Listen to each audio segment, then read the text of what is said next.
All right, everyone. Sorry about that. It was Streamlabs that actually crashed on my end, so that's why the stream crapped out. So sorry about that. Had to switch it over to StreamYard. So here we are, StreamYard, and hopefully StreamYard doesn't crap. Well, I don't think StreamYard will crap out. StreamYard is actually pretty consistent for the most part. Knock on wood. But sorry about the technical difficulties, everyone. They do happen on occasion. Unfortunately, Streamlabs crashed.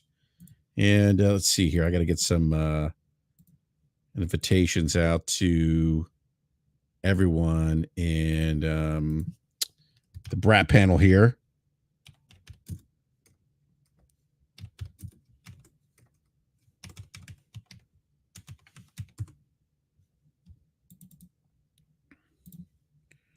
All right. So just let the BRAP guys know that I am on StreamYard. So yeah, so again, sorry about that. Unfortunately, these things happen. Now I need to retweet the link out. Gotta love technology, right? All right. Let everyone know BRAP is live here. All right.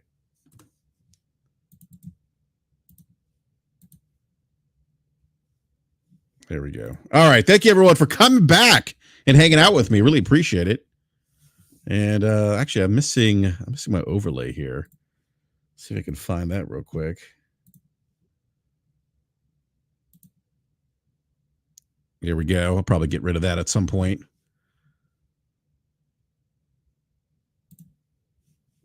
All right. Yeah. So as I was saying, yes, Component says even though BRAP is having trouble, it's still a great time to build a PC. I don't disagree with that. All right. So as I was saying, I want to thank everyone for the new subscribers that have joined the channel recently. I just want to say thank you so much for the support. It means a lot.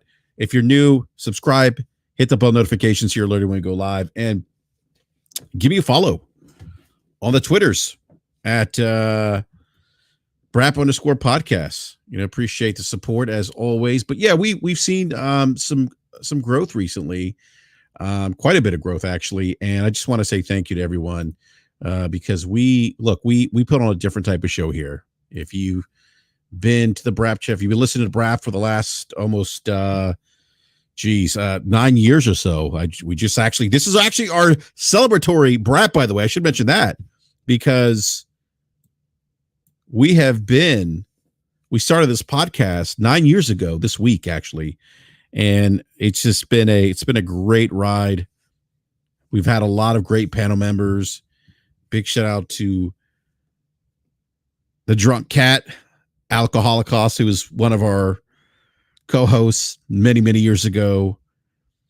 John from Super Deformed Gamescast, who was also one of our co-hosts for many, many years ago.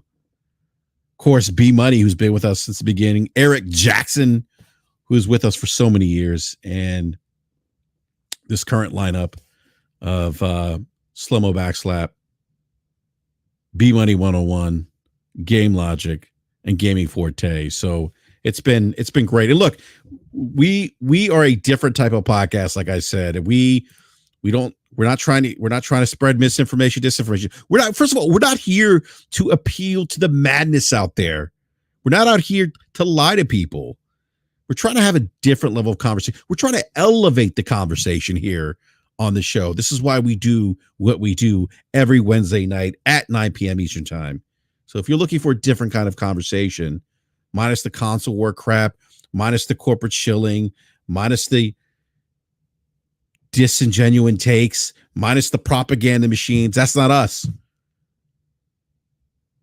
Like I said last week, you deserve better. We deserve better as relates to the discord around gaming. All right. On that note, let me do I do need to do one other thing here. I need to let everyone know the new link.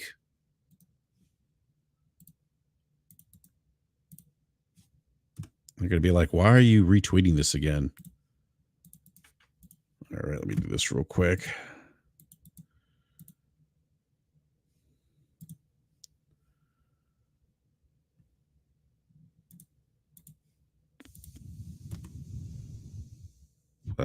right, here we go.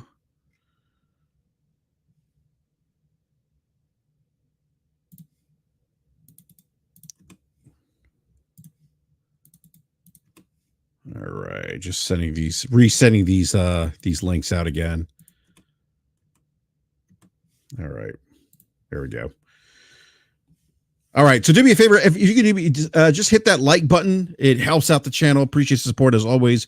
We have about 100 people here watching, so please smash those like buttons. Really appreciate it. All right, thank you, Def Floyd, for the congratulations. I really appreciate it, and the Ruham as well. Thank you, everyone, for that. Really appreciate it. Means a lot. So we do have some gaming related news. I do want to talk about the top 20 UK video game sales that just came out. Christopher Dring of GameIndustry.biz, and I'm telling you, if you haven't been to GameIndustry.biz, you should be visiting that site. It's one of the last bastions of great gaming journalists, great gaming media. And by the way, I also speaking of gaming media, gaming journalists, I do want to thank many of the guests that we've had on over the course of 9 years. As I mentioned, this is the celebratory week of the startup BRAP. We started this week 9 years ago, and we've had. You've probably, if you're following me on Twitter, have heard me say that the gaming media has really just tanked. And that's not to say that they aren't that they are not good gaming journalists out there. They are. I mean, we've had a few of the few that are out there we've had on the show. Gene Park, Jeff Grubb, Ryan McCaffrey, to name a few. We've had the good gentleman from Sacred Symbols. We've had Colin Moriarty on. We've had Dustin Can Fly. I mean, we've had all these great guests on over the years. We've had some industry guests. Greg Kasavin from Supergiant Games. That was one of my favorite interviews of a developer. Christian Allen, who worked on Halo, I believe it was Halo 2 and Ghost Recon as well. Had his own studio for a little bit. We just recently worked at Epic. And Matt Piscatella we've had on the show. I know I'm missing some people. David Jaffe. I know I'm missing some other people that we've had, other industry guests. But yeah, we've been fortunate and lucky to have some great journalists on the show and great guests on as well. So I just want to. I'm sure I missed some other guests that we've had on, but those are the ones that come to just top of mind right now. But yes, please go check out GameIndustry.biz. It's one of the last bastions of good gaming journalism that's really left. And so as I said this to, I was replying to Logic today. I said we have very few good gaming journalists left, and I've had most of them on BRAP. I just named some of the ones. Gene Park being the last one we had on recently. Big shout out to Gene Park, by the way. Great article, the Washington Post by Gene today on Final Fantasy VII. Great read. I said this to Logic though. We've had very good gaming journalists left, and I've had most of them on BRAP. Some of the pundits, influencers have hurt the coverage and discourse around gaming. They really have. We'll talk about that here in a little bit as well. But the conversation about gaming, people who have access to the industry, people who are going to DICE, should be the ones asking technical questions of developers. If you're covering the gaming media, gaming industry, and you have access to these developers, you should be informing us how the sausage is made, so that people are running wild like Hulkamania with these bullshit takes. It's ridiculous. It's just lazy.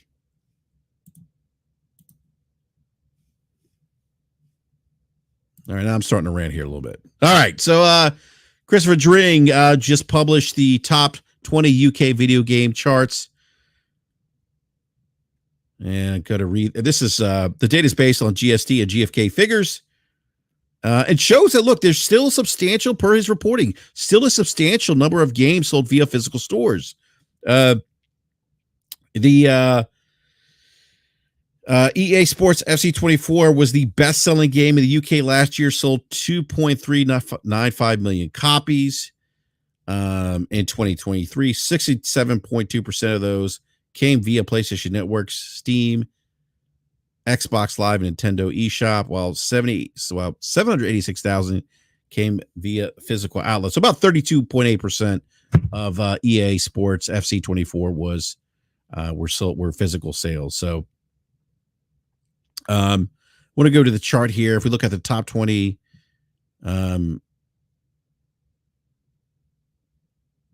the top 20 combined UK video games chart here. EA Sports, 2.3 million sales. Hogwarts Legacy, 1.9. Call of Duty Modern Warfare, 1.2. FIFA 23, 747,000. Spider-Man 2, 654,000. Grand Theft Auto 5, 615,000. Grand Theft Auto 5, wow. Star Wars Jedi Survivor, 553,000. Zelda Tears of the Kingdom, 498,000. Diablo 4, 442,000. Super Mario Brothers, 429,000. Red Dead Redemption, 411,000. Call of Duty Modern Warfare 2, 378,000. Mario Kart 8 Deluxe, 357,000. Assassin's Creed Mirage, 352,000. Resident Evil 4, 321,000. God of War Ragnarok, 261,000. God of War Ragnarok, I should say, is at number 16 right now. And Lego Star Wars Skywalker Saga, 254,000. And 18, 19, 20 in order of FIFA 23 or F1 23, NBA 2K23, and Minecraft. So those were the that's a new chart from the Entertainment and Retail Association. And they revealed the digital and physical sales splits for the 20 best-selling games in the UK. So the EA Sports split, the EA Sports FC, as I mentioned, was 67.2%, favoring digital. Hogwarts Legacy was actually 55.9%. Call of Duty 68.7%. The digital split, there was more physical copies sold of Spider-Man 2, the digital split being 46.4%. So interesting numbers there. Diablo 4, no surprise, 84.7%. That's not a surprise. Nintendo does not provide the digital sales split, so we don't have statistics on that. So, but these are the top 20 games. Look, we talked about exclusivity, how exclusives matter, the demand signal of the market. Look at there's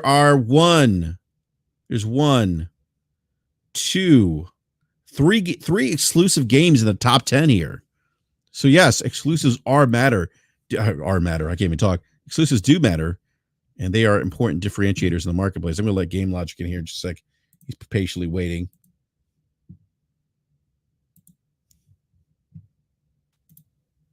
There we go. Logic, can you hear me? Yeah. Can you hear me? Yeah. Streamlabs crapped out. So I had to switch to StreamYard. I'm like, oh, man. Very unfortunate. But how are you today, Logic? Good, man. How are you? I'm doing well. I was just reading the top 20 combined UK charts with the video game charts. And it shows actually the digital split here. This was actually released today by Chris String over at GameIndustry.biz, one of the last bastions of good gaming journalism, Logic. Very true. Very true. Yeah. So, all right. So, Logic, have you been keeping up with this Apple story? Because I didn't get a chance to read the entire article, but I think I sent you the link this morning. Apple calls Epic verifiably untrustworthy and blocks Fortnite and App Store on iOS. Did you read anything else about that? Yeah, quite a bit. Do you want me to brief it out, or do you want to hit the E2KG clip where I covered it? It's up to you. If you could just brief it out real quick. So, I mean, it gets very complicated. The long and short of it is in January, Epic's developer account was reinstated as a result of I think it's the Digital Markets Act being passed in the EU. And one of the impacts of the Digital Markets Act was it compelled Apple to open up its ecosystem to allow off App Store app marketplaces for the iPhone. Now, yes, it did compel Apple to do that, but there's a ton of baggage that comes along with that, and an incredibly draconian framework that Apple has set up. First of all, I'm going to comment on this as best I can. I am going to say it is highly unlikely that I will be perfect in it because it is extremely convoluted. And please, by all means, go off and look it up yourself. You can, like I said, you can go to E2KG, to the E2KG Network podcasting channel on YouTube. I think it was episode 324. I covered it in pretty good detail. So you can check that out there. But the long and short of it is that in the left hand, Apple was compelled to do this, but in the right hand, they have set up a very, like I said, draconian framework that kind of is going to make you really have to crunch numbers, and where the tolerance is going to be very tight on you making a guess whether or not it's better for you to just put your app in the App Store or service it on your own. They differentiate between you simply providing an app versus you running your own app marketplace.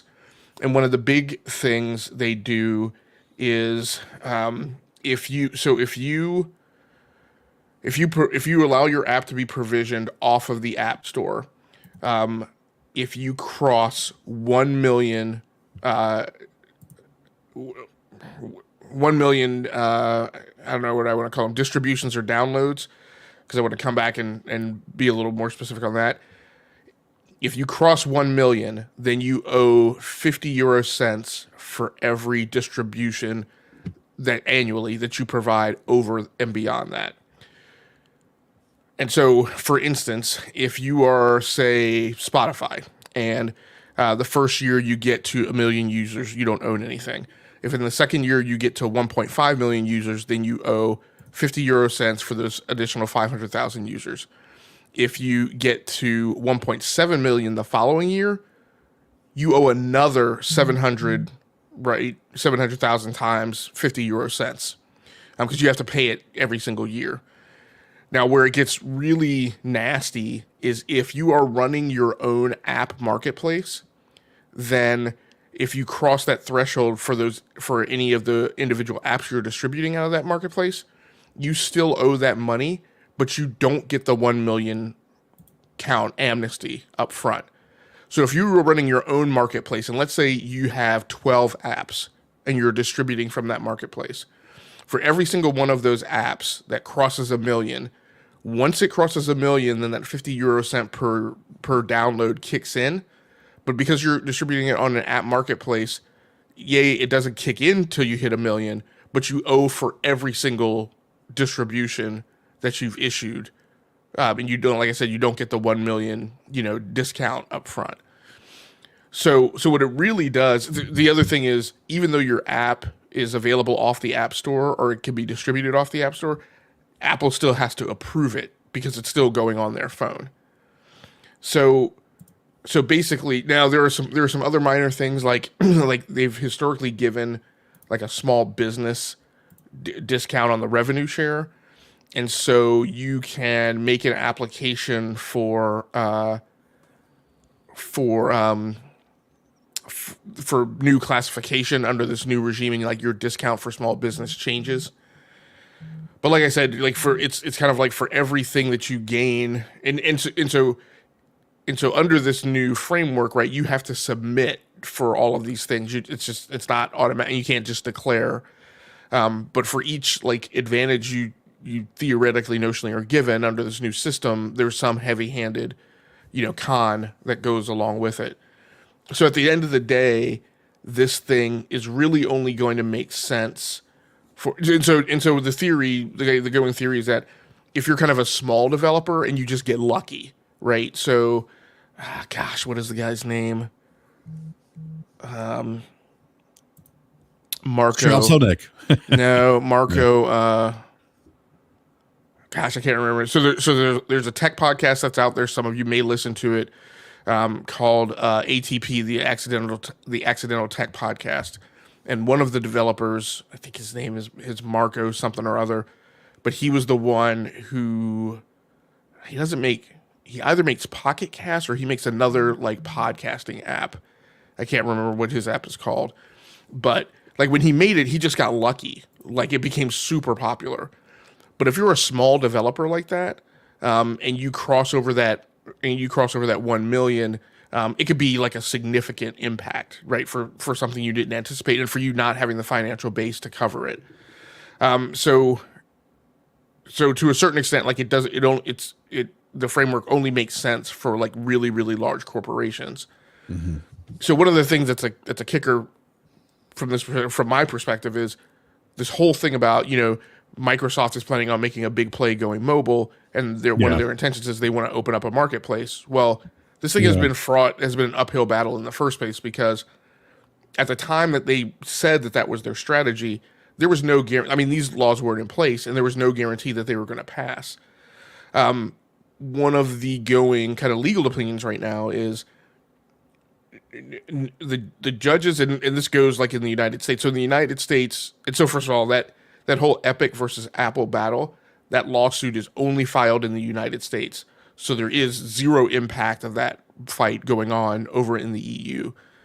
The going theory amongst U.S. legal opinions is that if Apple's hand is forced, they're going to be allowed to set up the same draconian regime, and at that point, no judge is going to interfere, right, to get them to back off. So it's kind of a well-known conclusion that, yea, verily, Apple may be pushed to seem more egalitarian, but at the end of the day, when they set up this kind of, I mean, it is literally like a mobster framework. It's kind of like, hey, you can move out of the neighborhood, but wherever you set up shop, you're going to need sanitation services. Yeah. So, and the notion is that nobody's going to interfere with them doing that. So, I don't really know that it's upside. So, but at any rate, at the time that Microsoft Xbox made that claim, there was no guarantee that they were ever going to be allowed to happen. They still don't own those app stores. And the other thing is, at least in the EU right now, nothing's been done to Google. And one of the thoughts is that the notion that you're allowed to sideload apps on Android may be taken into consideration by the European legal systems as being sufficiently conciliatory to not force them, right, to do anything like they're doing with Apple. So, I mean, it'll be great. I mean, maybe if Microsoft can open up a store like that to distribute games and or maybe run Game Pass or something like that, but it's not a done deal, and who knows how many years it's going to take, right, to come to fruition. Yeah. Oh, and sorry, just to loop back because you opened with the ongoing story. So all of that was what was going on at the end of January. Mm-hmm. What has recently happened now is, I guess, the notion that Epic accuses Apple of is this is response, right, to noise it's been making since this happened. Because even when I covered it back in January on E2KG, Tim Sweeney's quote was, I think he called it malicious compliance, which is a great term.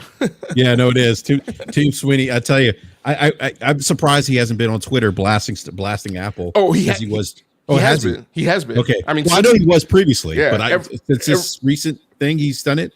No. This is the thought is that all the noise he's been making since this went down at the end of January is what has gotten Apple to retaliate by pulling their dev license again, because they gave the dev license back. Epic actually made a big announcement in the January timeframe that they were that Fortnite was going to be available on iOS again. And that they were going to open up an app store.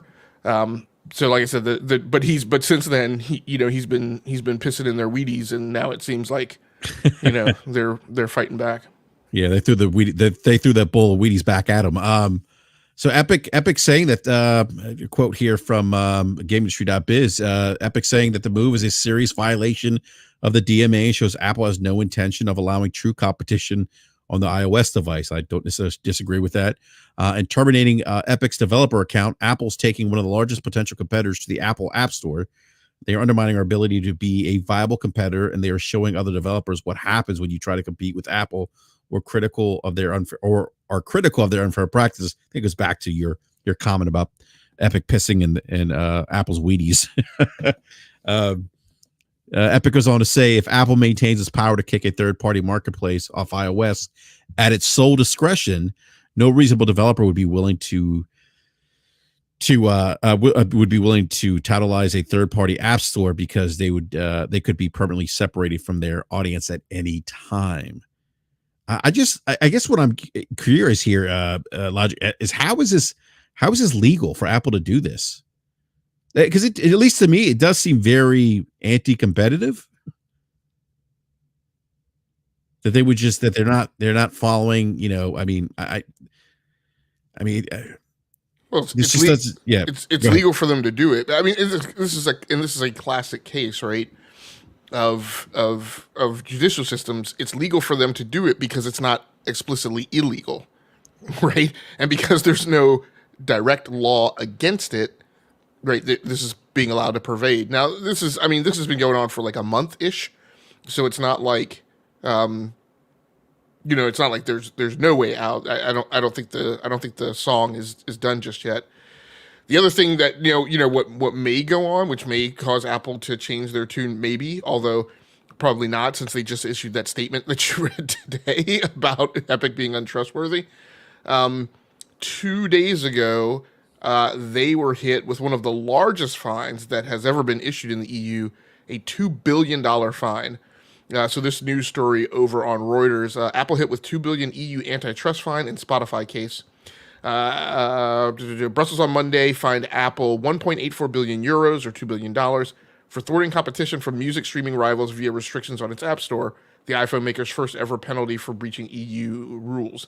A basic penalty of 40 million euros was inflated by a huge lump sum included as a deterrent, a first for the EU's antitrust authorities. The European Commission charged Apple last year with preventing Swedish streaming service Spotify, I didn't realize they were Swedish, and others from informing users of payment options outside of its App Store, following a 2019 complaint by Spotify. It said on Monday, Apple's restrictions constituted unfair trading conditions, a relatively novel argument in an antitrust case, and also used by the Dutch antitrust agency in a decision against Apple in 2021 in a case brought by dating app providers. It ordered it to stop such conduct. Apple said it would appeal the decision. A ruling at the Luxembourg-based General Court, Europe's second highest, is likely to take... I'm sorry, man. Is likely to take several years. Until then, Apple will have to pay the fine and comply with the EU order. So, that's a dunk on Apple. But by the same token, it's so they may not be alleviated of the burden of making whatever incremental payments on that $2 billion, right, for the duration of time. But by the same token, the case isn't necessarily resolved at that point, right? So Apple could continue with that behavior for other marketplace segments of businesses in the App Store, and there's no guarantee that that would be stopped either. Apple shares dropped 3.2% to 173.88 on Monday afternoon. Fine was nearly 4 times the 500 million euro. Sources with knowledge of the matter had told Reuters they expected the EC to impose on Apple. It comprised a basic element of 40 million euros, which was essentially a parking ticket for the U.S. tech giant, plus 1.8 billion euros slapped on top as a deterrent. The 1.84 billion euros total is equal to 0.5% of Apple's global turnover, she said. Wow. Yeah, I want to go back. So go ahead, Logic. That's the third largest penalty they've issued. Oh, wow. The other two that exceed that were both against Google. Google has actually had, holy cow, Google has actually had, like, they were fined recently, right? By the EU, I thought. Could be, because I'm just looking at a chart that lists the top. In 2018 and 2017, in 2018 they were fined in excess of 4 billion euros, and then in 2017 they were fined about 2.5 billion euros. Okay. So yeah. And I mean, it's a well-known fact. Like the EU, I mean, of all these tech giants, like the EU probably can't stand Google the most. Mm-hmm. I want to read some more quotes here. In an email to Tim Sweeney, Apple executive Phil Schiller cited these previous instances. He writes, "Your colorful criticism of our DMA compliance plan, coupled with Epic past practice of intentionally violating contractual provisions with which it disagrees, strongly suggests that Epic Sweden does not intend to follow the rules." Sweeney responded in a short email stating that Epic and its subsidiaries are acting in good faith and will comply with the terms of current and future agreements with Apple. This is and then Apple in the letter, Apple says Epic is verifiably untrustworthy, citing previous criticism of the company that has terminated the developer account. I mean, so basically, like you said, this is a result of Epic just being critical after the fact of Apple's policies, and this is just a what seems like to be a big pissing match between two companies jockeying for position. Yeah, maybe Epic jockeying more for position because they're trying to. I think Corey Massey live chat said like Apple owns the device, not Epic. Epic wants to make the not Epic. Epic wants to make the rules. They need to make their own device. Yeah, I mean, I could see that perspective, Corey. Like, I mean, Apple does own the device, the iOS. That they're the platform owner. I could see that. You know, it's like, hey, if you want to play, you need to play by our rules. And Epic's like, no, we don't want to do that. But this goes back to that. I feel like the beef, if you will, with them goes back to what 2020 with the when Epic was Tim Sweeney was very critical of Apple's take of payments of transactions for the Apple Store. They take 30% fee. Yeah, that was the beginning of the lawsuit, right? Yeah. I mean, Epic advertised, and I think actually when they violated it, somebody in the chat looks like they were uber familiar with the details. I was at one point, but it's faded since then. But I can't remember if they had instantiated the additional payment system in the app available via the App Store, or I think it was a pointer that told you basically, hey, you could go right off to the Epic website or whatever. Oh, that's right. Yeah. Thing. But whatever it was, it definitely violated, the terms. I mean, this is Tim literally having Nathan Jessup syndrome, right? He's basically got cleared and then walked back into the courtroom and told Apple, "Yes, I stole from you, and if they let me go, I'm going to steal from you again." Right? I'm like,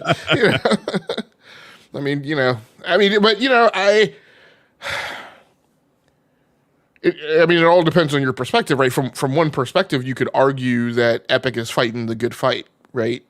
Trying to take it to Apple and make a lot of noise about it. Where, and it's long been known. Like Spotify has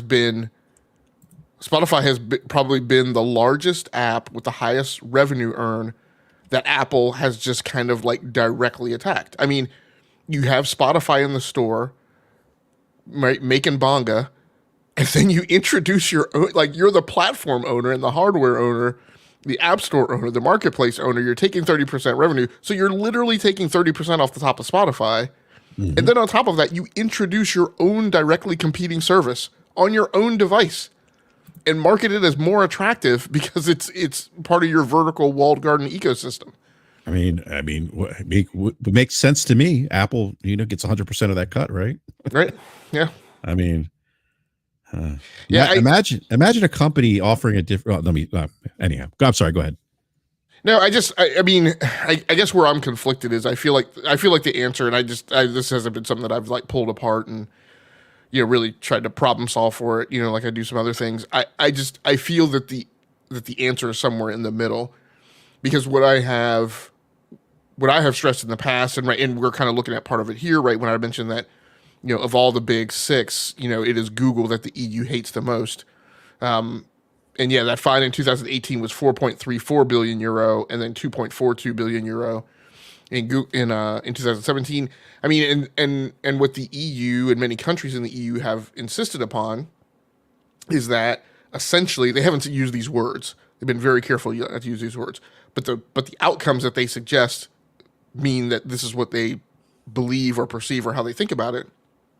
They have pushed on Google to give up the search algorithm, right, in the name of businesses that benefit from it, like having clarity and transparency, like on how they wind up at the top of the search.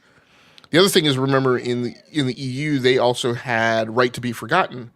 So they were also one of the people who took it to Google and said, like, look, if a public figure, or really anyone, has the right that if, if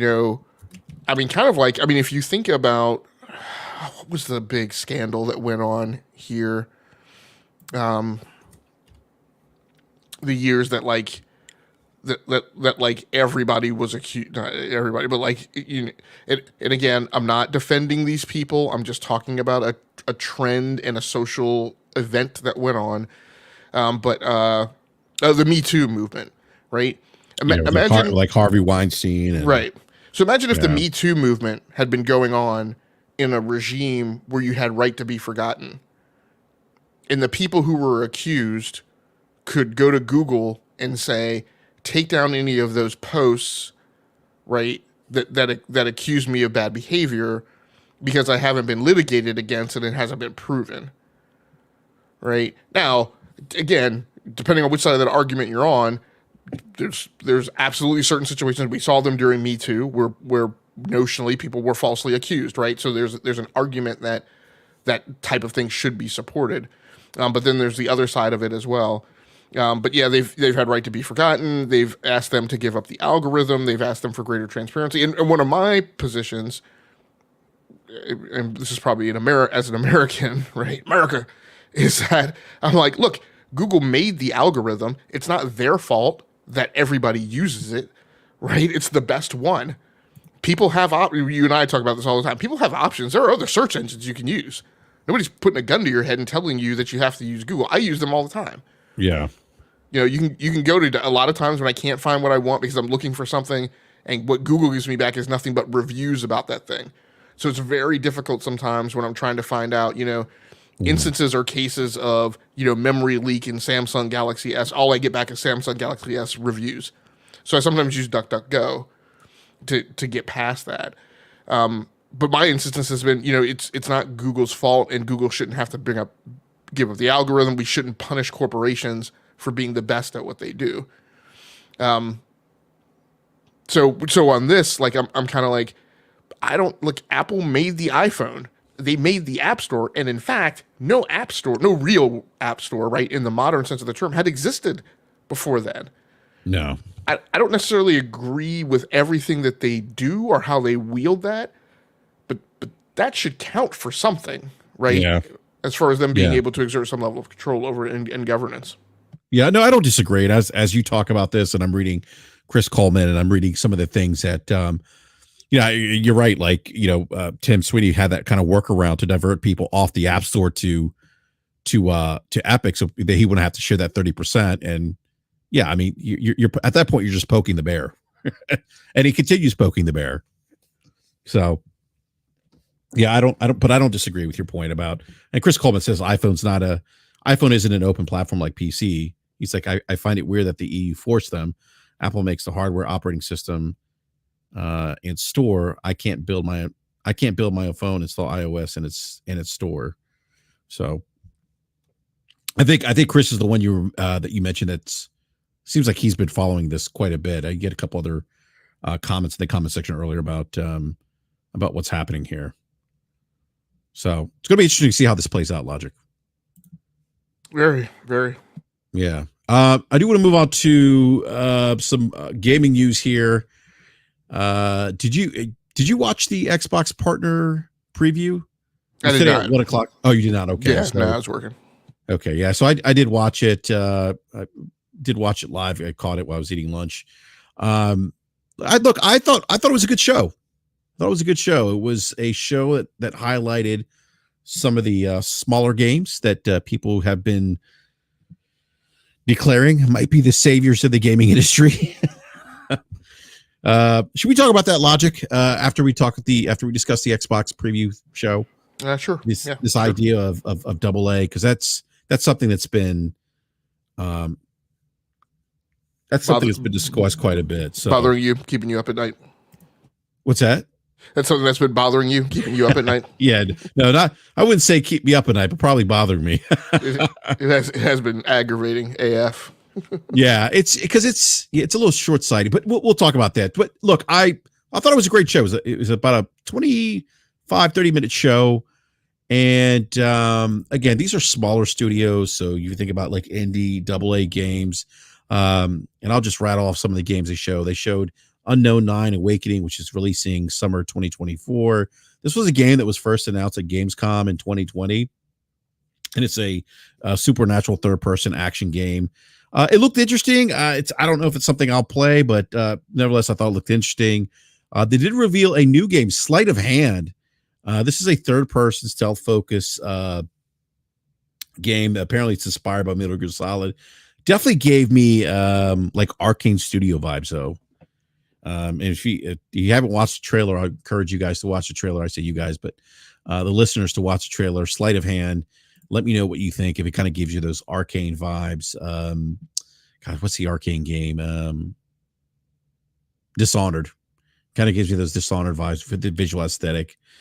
So they showed that. That was a review. That game's not coming out, I don't think, until 2025.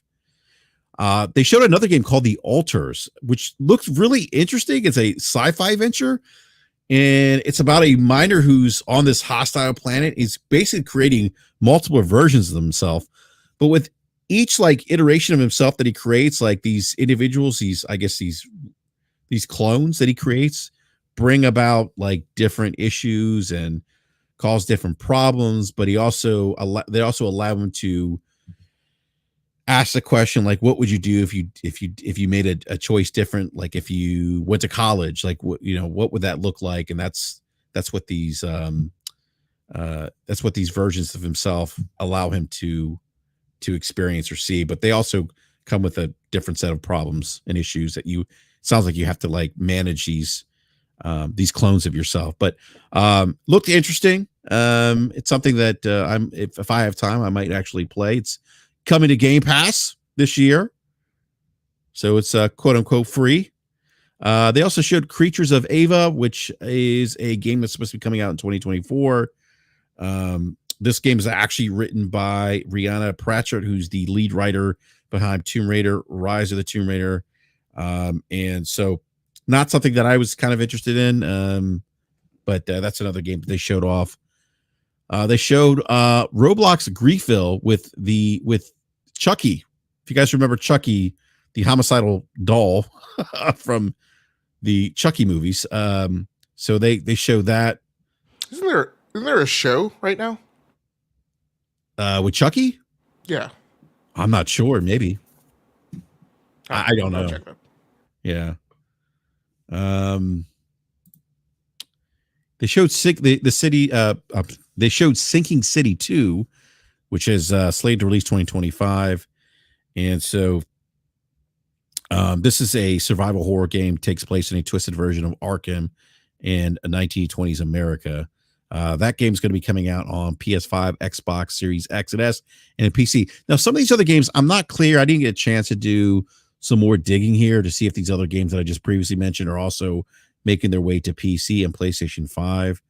I would imagine some of them are, but I'd have to go back and look. They did announce that Stalker, the Legends of the Zone trilogy, that's actually available now. So it's kind of like a stealth release. It's now, Logic, have you played any of the Stalker games? I haven't played any of them. I played Shadows of Chernobyl. Okay. Is this one of these like weird? They did a bunch of like when the studio was going through its whole drama leading up to its eventual dissolution. They released like a bunch of like one-offs. I think they weren't quite. Maybe they were DLCs, but maybe they were expandables, something like that. That's what they did in the years between, Stalker and then the notional spool up to the start of Stalker 2, which goes all the way back to like 2014, I think. Yeah.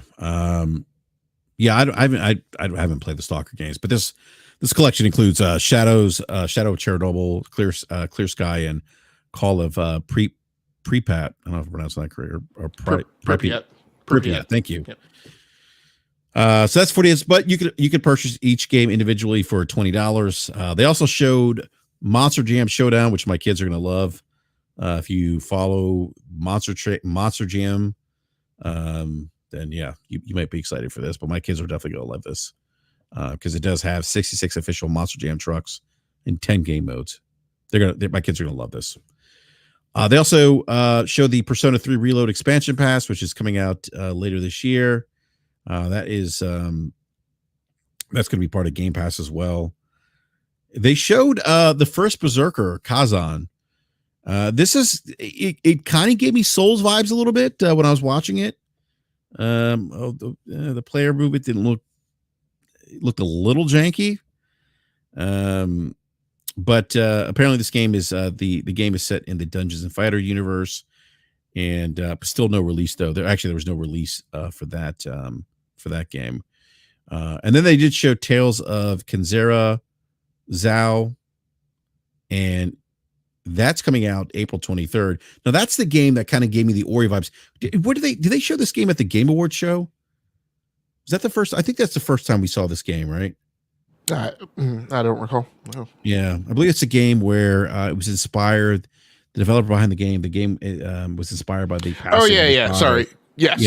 Yeah. Yes. This was the guy who had kind of the big expose during the TGAs. He's been very active on Twitter. I think there was a demo of this game out earlier that also got it a lot of notoriety. So yeah, it's been really popular amongst. It's a feel good story, right? The developer said, who's not a developer at his core, right? He's really kind of got into the industry as a voice actor. His father played games with him, and then his father passed away. And when that happened, that kind of finally got him to get off his seat and say, I'm going to go ahead and try that. He had been thinking about it for a while, and then he said, I'm going to go ahead now and give it a hand and make this game to honor my dad. So the feel good story behind it has definitely been giving it a push. In addition to the thing that most people should kind of focus on. I don't want to say should focus on, but I want to give the game credit for looking like a good game, not just being a feel good, like an ESG effect as we've been talking about. Yeah. But yeah, everybody seems to be very positive on the game. No, it looks like a great game. It gives me a lot of Ori vibes. The gameplay looks fun. It's a side-scrolling action game, and I think it looks great. If I have time, might be something that I try out, but only if I have time. There's just so many games right now, and obviously I'm trying to get through Final Fantasy VII Rebirth right now, which, as I mentioned to you, Logic is going to be a Game of the Year contender for me. But yeah, I thought it would have. I thought it would have gotten. At first, I was worried it was going to get a negative knock from Prince of Persia: The Lost Crown or whatever. But I think actually the way it's going to work out timing wise, it's actually going to get kind of a good kind of kick in the pants, right, from people who played Prince of Persia and liked it, and are looking for more of that content. I think this is one of the years that Metroidvanias are maybe in a good light. Whereas we may have had Metroidvania fatigue, a year or so ago. So it'll be interesting to see how it plays on the market. Yeah. By the way, we have 220 people watching right now. Please do me a favor, hit that like button. Helps out the channel. Appreciate the support as always. The other game that they showed was Frostpunk 2. And that is coming to PC Game Pass when it launches on July 25th of this year. But it will be coming to Game Pass, Xbox Game Pass at a later date. So I'm thinking maybe later this year, but they didn't confirm that. So we also got the release date for Final Fantasy 14, which is the popular MMO. It's currently playable in beta, but the full launch will release on March 21st. So yeah, I've never actually played that. I know people actually play Final Fantasy 14 online, love it, but I have no interest in it. The last game that they showed, this one really, really intrigued me. It's by Capcom.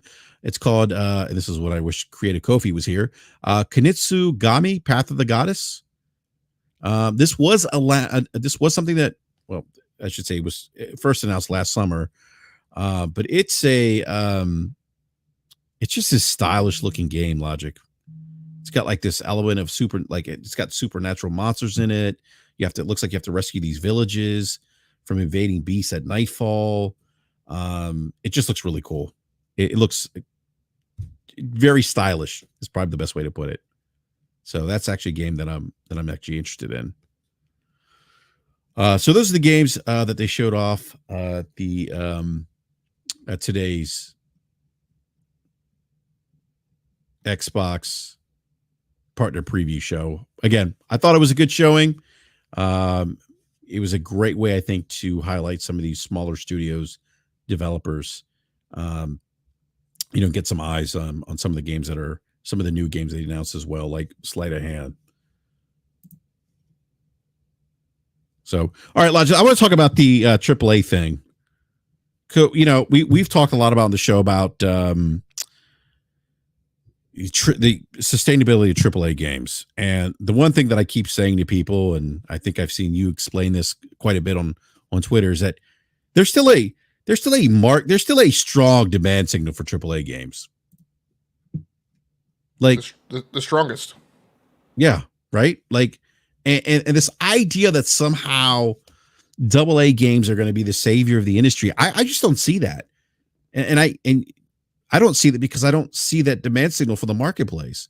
When I look at things like Circana NPD numbers, I just read earlier in the show, I just read Christopher Dring, the top 20 UK video game sales, or the divide between physical and digital sales, and the top 20 games on that list. I mean, 1, 2, 3, 4, 5, 6, 7, 8, 9, 10.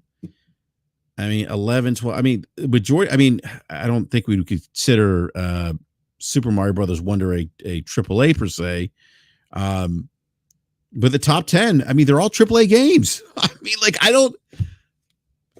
Grand Theft Auto 5, number 6. So I just don't understand how people are. We talk about the jump to conclusions, Matt.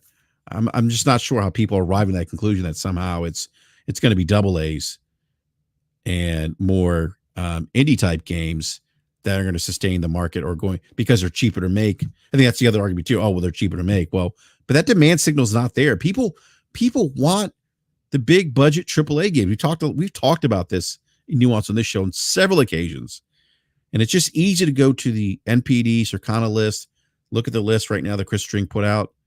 The I forget what the UK uses. They use the GST, GFK numbers. I mean, literally the top 5, all AAA games. So what are your thoughts, Hamp?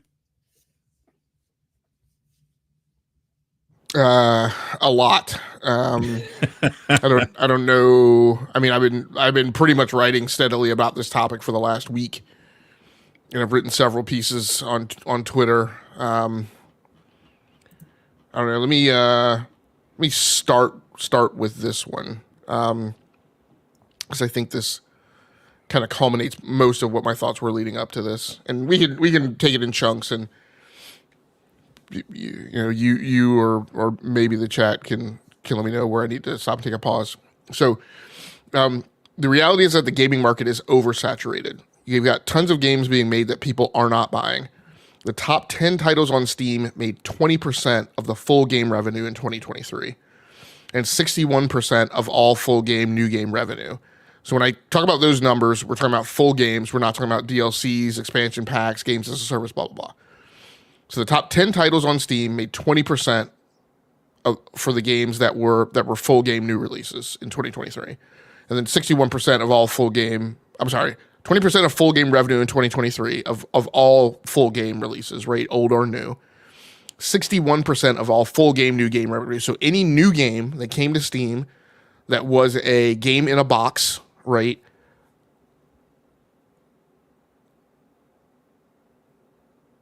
$61% of that revenue was made by the top 10 titles. The top 100 new games made 91% of revenue from full game new releases.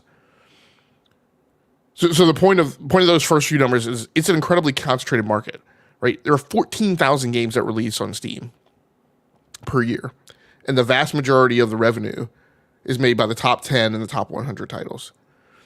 So the remainder of that revenue is collected by big AAA games with long revenue tails. So that the rest of it is sucked up by your games as a service, right? Types of games, or just big like sports franchises, things like that, and things that have big IP sell through. 14,000 games were released on Steam last year. 181 of them were AAA.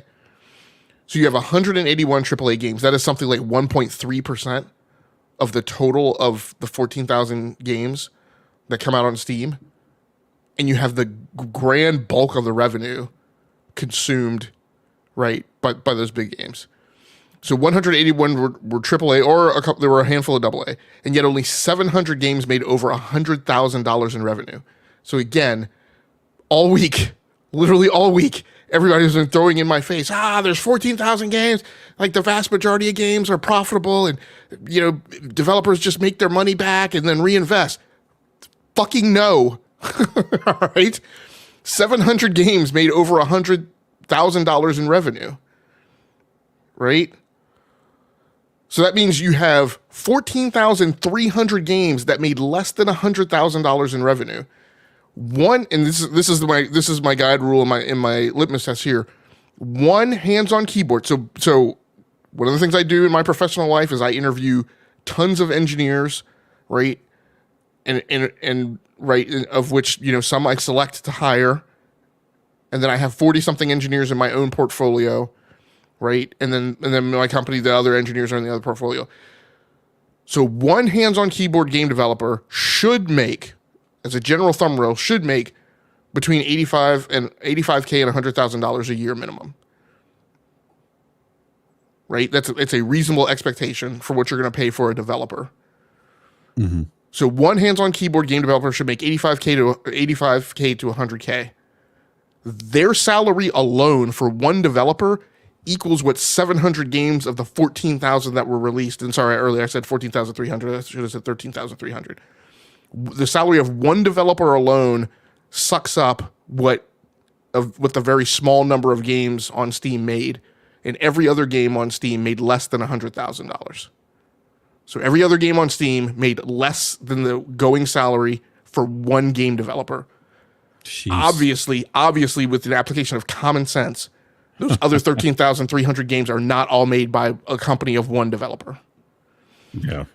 So one hands-on keyboard game developer should make $85K to $100K a year minimum. So just looking at labor, we can extrapolate that this does not point to a vast majority of game development outside of AAA being profitable. At a macro view of PC plus console space, the top 9 companies make 65% of the revenue. So here's where we are. 1, the market is oversaturated with cheap, low-end products, suppliers having flooded the market with far more inventory than there is consumer demand for. 2, consumers create a very large demand signal for AAA games. So the big demand signal coming from consumers is that they want the top-end luxury products of the market. 3, AAA games are extremely expensive to make. The risk of failure has much greater impact, but companies focus all of their investment on them, or most of their investment on them, because that is the product that there is a demand signal for. 4, if there were big gains to be made from the profitability of AA and indie games, Strauss-Zelnick, venture capitalists, and others would be flooding big investment dollars to that part of the market, yielding a boy bandification of pop hits that would become formulaic but deterministic, reliable, and repeatable. But they're not, right?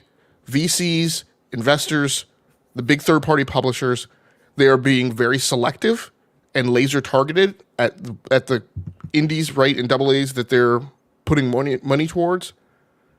Strauss-Zelnick is not going out trying to buff his portfolio with like 50% AA's, right? That's not happening. 5, the marketing dollars and media coverage also hyper-focus on AAA because the investment has to be protected, because for the companies, the investment has to be protected. And for the media, that drives clicks, SEO, ad dollars, because that's what the market customers are interested in. The media hyper-focuses on the AAA games because that's what drives traffic to their sites. So again, this was one of the things that I called out, right, in this past week of coverage, all these journalists running around saying, we got to do AA, we got to stop doing exclusives, we got to do AAA. I'm like, okay, if that were the case, that's what you guys would be covering for the news, but you don't. Yeah. Well, right?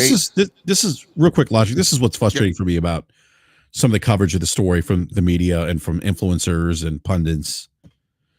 That I think for them, they were like, AAA is cheap or AA is cheaper. That's the solution. But it's like, but no one's asking for that. I'm not going to say no one. What I mean is that the market signal is the opposite of that. Like exactly. They should know that. And it's as easy as just like Compost Smurf says, the fact you need to explain this to people is depressing, honestly.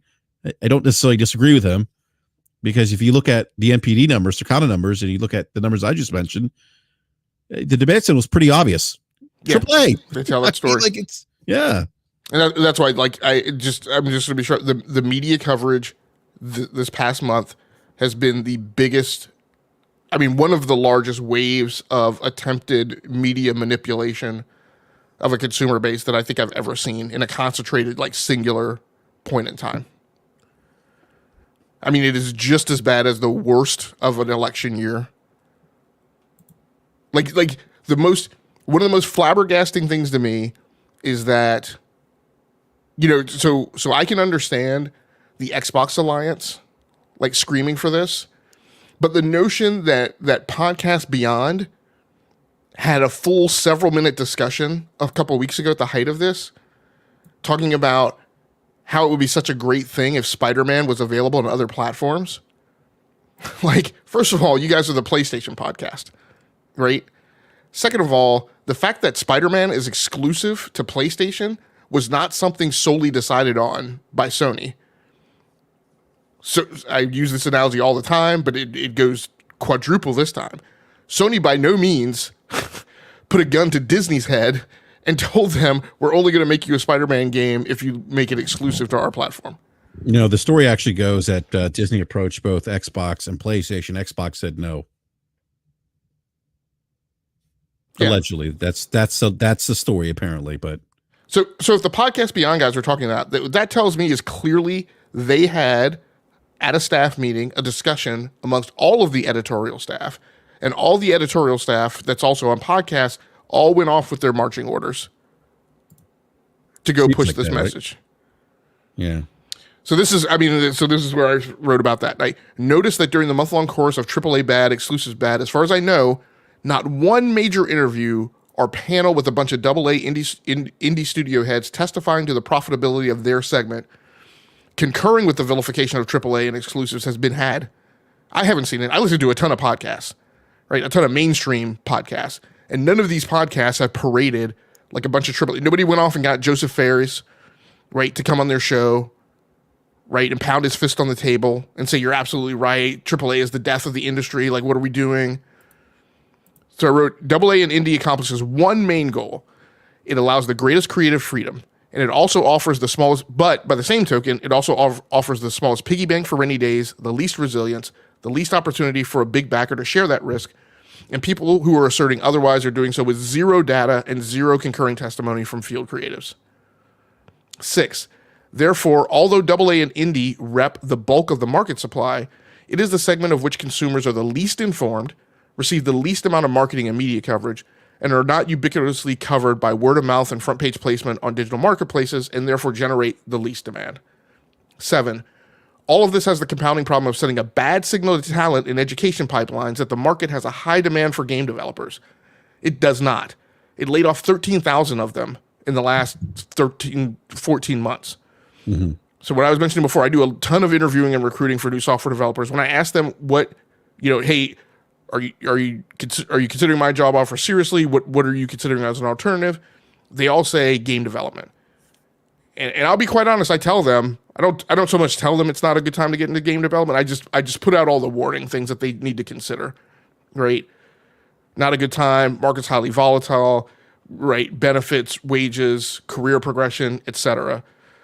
There are tons of career tracks that have better pay, benefits, job security, and quality. But my point is that this is the compounding thing where, in addition to seeing a market that is oversaturated with supply, you're concurrently seeing an oversaturation of human capital. And BRAP, you and I talked about this. Look, this is a thing that exists, and we have seen stages of this throughout, my number of decades, right, in the job market. There have been times when we're oversaturated with lawyers. There are times when we're oversaturated with MBAs, times where we're oversaturated with, ops statistics and things like that. Have, people who were like Six Sigma, lean, operational math, etc. There have been times where they were in vogue, but then they went out of vogue, and then there were way too many of them standing around, and they all had to be retrained.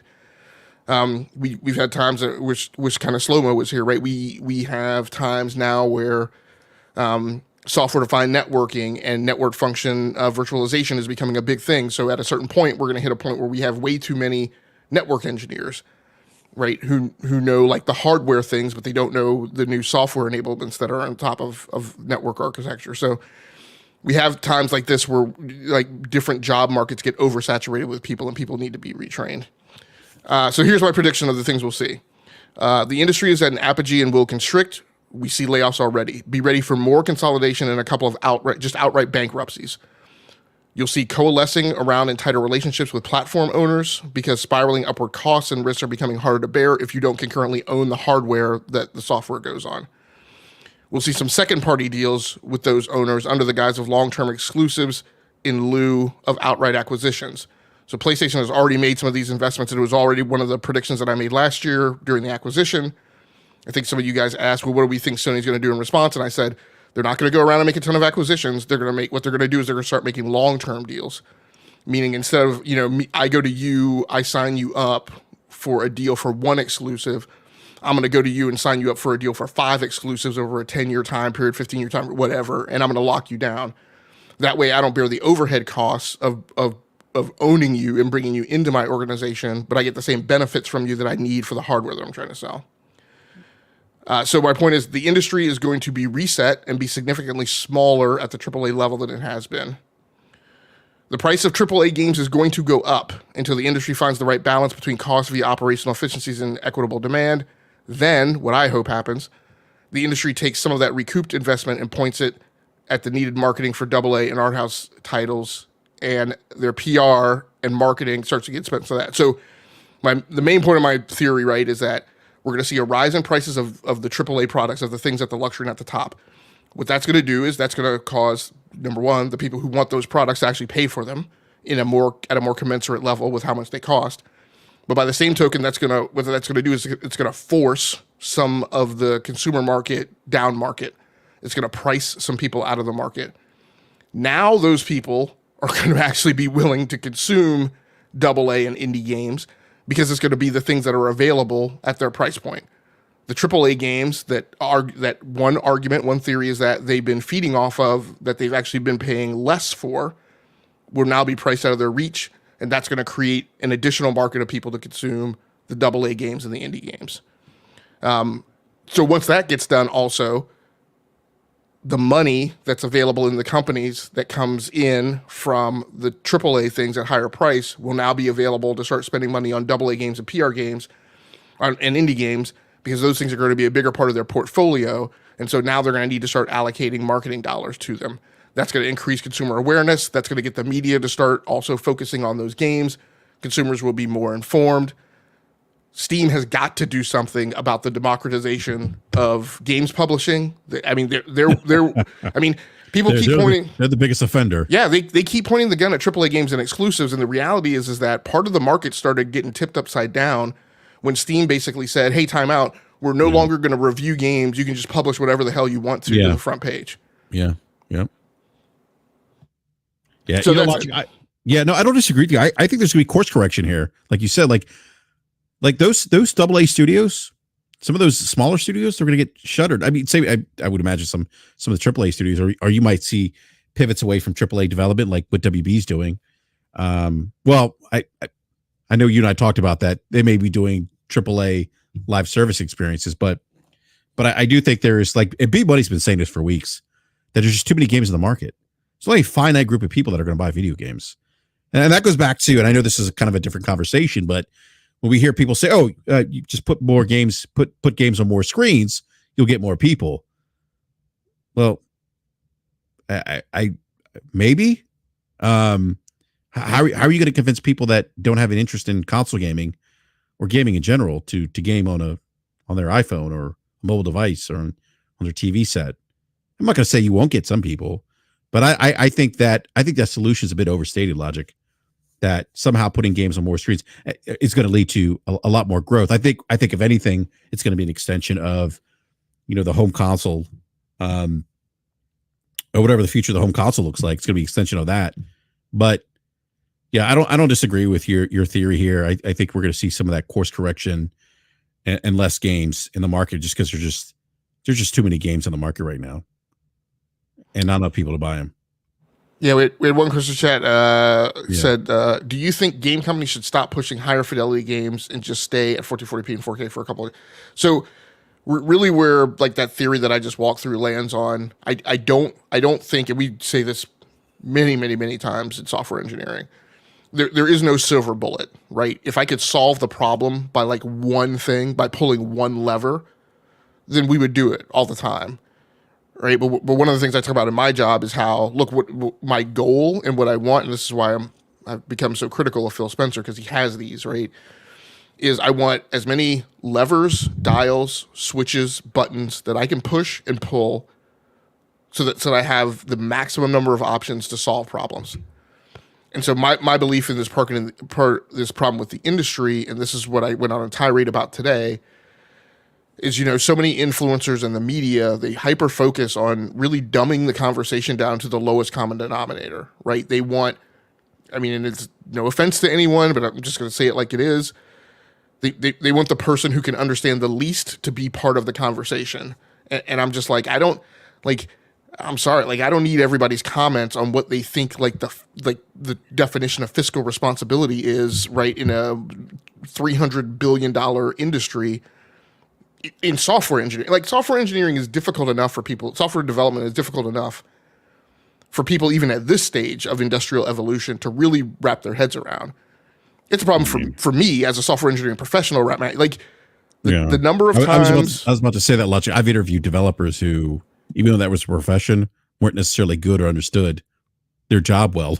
Yeah. So, look, the number of times right now, and I've gone from being a field engineer to a test engineer to an integration engineer to a systems engineering and integration lead to an enterprise architect, right? All the way up to the...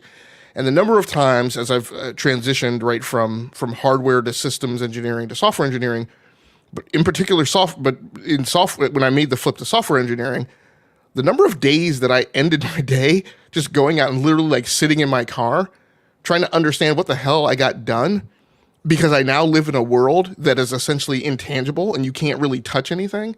And we have to convince ourselves of the level of productivity, right, that we've achieved. Like, that in and of itself is a difficult enough concept for people to grasp. All this past month, tons of these conversations that I've been involved in, that we've been seeing go, are clear situations where people have not really grasped the difference between software and hardware, and the difference between software and products, right? All these arguments about, well, games are content, games are art. And I'm like, well, I tell you what, dude, why don't you go out and hire a team of 300 graphic artists and let them paint rocks for 5 years and tell me how good of a goddamn video game you get out of it? Right. Go out and build a development team, pull all the hands-on keyboard off of it, right? The people that we literally send to school for 4 years to get computer science degrees, electrical engineering degrees, physics degrees, right? Who code in R, right? Who are data scientists, right? I think one of the fundamental misunderstandings is development teams aren't made of people who just went to boot camp. Yeah, there's a lot of them, right, that are of that ilk. But a lot of people come out of the science end of the engineering pathway, right? Like I mentioned the other day, I think I was talking to you, or maybe we were on the show, where I talk about the physicists that are employed at Epic, right? Who are your guys who model ballistics, right? That's not an artist, right? So. No. At any rate, I don't know. So I'm sorry, Magnetar Lord, your question. So my whole point of that is, my feeling is that in the way I just kind of split the industry up, right? There should be a part of the industry that does hyper focus on pushing the technology envelope and pushes for 8K, if that makes sense. I don't really know off the top of my head right now if that makes sense, because optical fidelity of how much a person can actually see, and there's an argument that people are trying to stuff so much detail into video games that nobody can ever see anyway. All these PlayStation guys, no offense, all these PlayStation guys who run around about graphical fidelity, but blah blah blah blah blah. I'm like, dude, you're playing Call of Duty. You're not looking one iota, right, at the level of graphical detail. Yeah, I don't need rocks to have extra textures. Right. I just don't need that. Yeah, but I think like your what's the game that you like that I keep telling you is mid, but you keep insisting is actually worthwhile? Hellblade, whatever. Hellblade 2. It's not mid at all. So, I know. I'm just giving you fun. Come on, it's democracy. No, not the multiplayer thing that's out now. The Senua's Sacrifice or whatever, the sequel. Oh yeah, Hellblade 2. That looks great. Yeah, Yeah, so I mean, so games like that, I mean, absolutely, like there should be a part of the market that pushes on making those things look better and better and better, and lifelike or whatever. Tlu, like games like that should definitely push that envelope, I think. But what I'm talking about here is, I also think there's a cut of the industry that should also focus on just good enough, because I don't think that everybody clearly isn't willing to pay for what that really takes. I think. And the industry is suffering for that, I think. Yeah, no, I don't disagree. And I apologize if we sound like we're bouncing around here.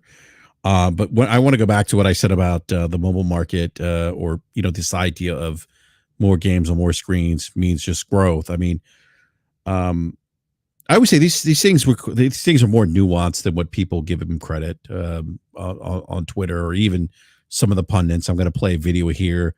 Great video by Warrior, by the way. He's kind of confused about the current state of journalism.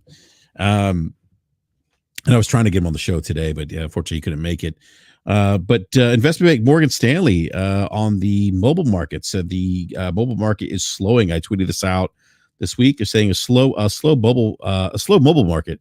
There's already a high base of users, and penetration of mobile games is starting to reach saturation, particularly in the markets in U.S., Korea, Japan, and China. This implies that spend per gamer will need to be an important driver for growth, which is why we are emphasizing content quality. Now, Hamp, content quality. Where have we heard that before?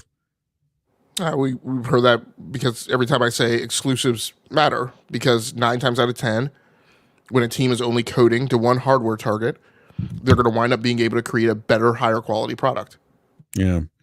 My takeaway from that that statement by Morgan Stanley with quality, and also the because they're talking about the mobile market hitting a saturation point in some of these larger global markets. But the thing that stood out to me is the spend per game will need to be an important driver for growth. I mean, that's kind of already happened in the console space. Like they figured out other ways to monetize gamers outside of just spending 60, 50, 60, $70 on just one game.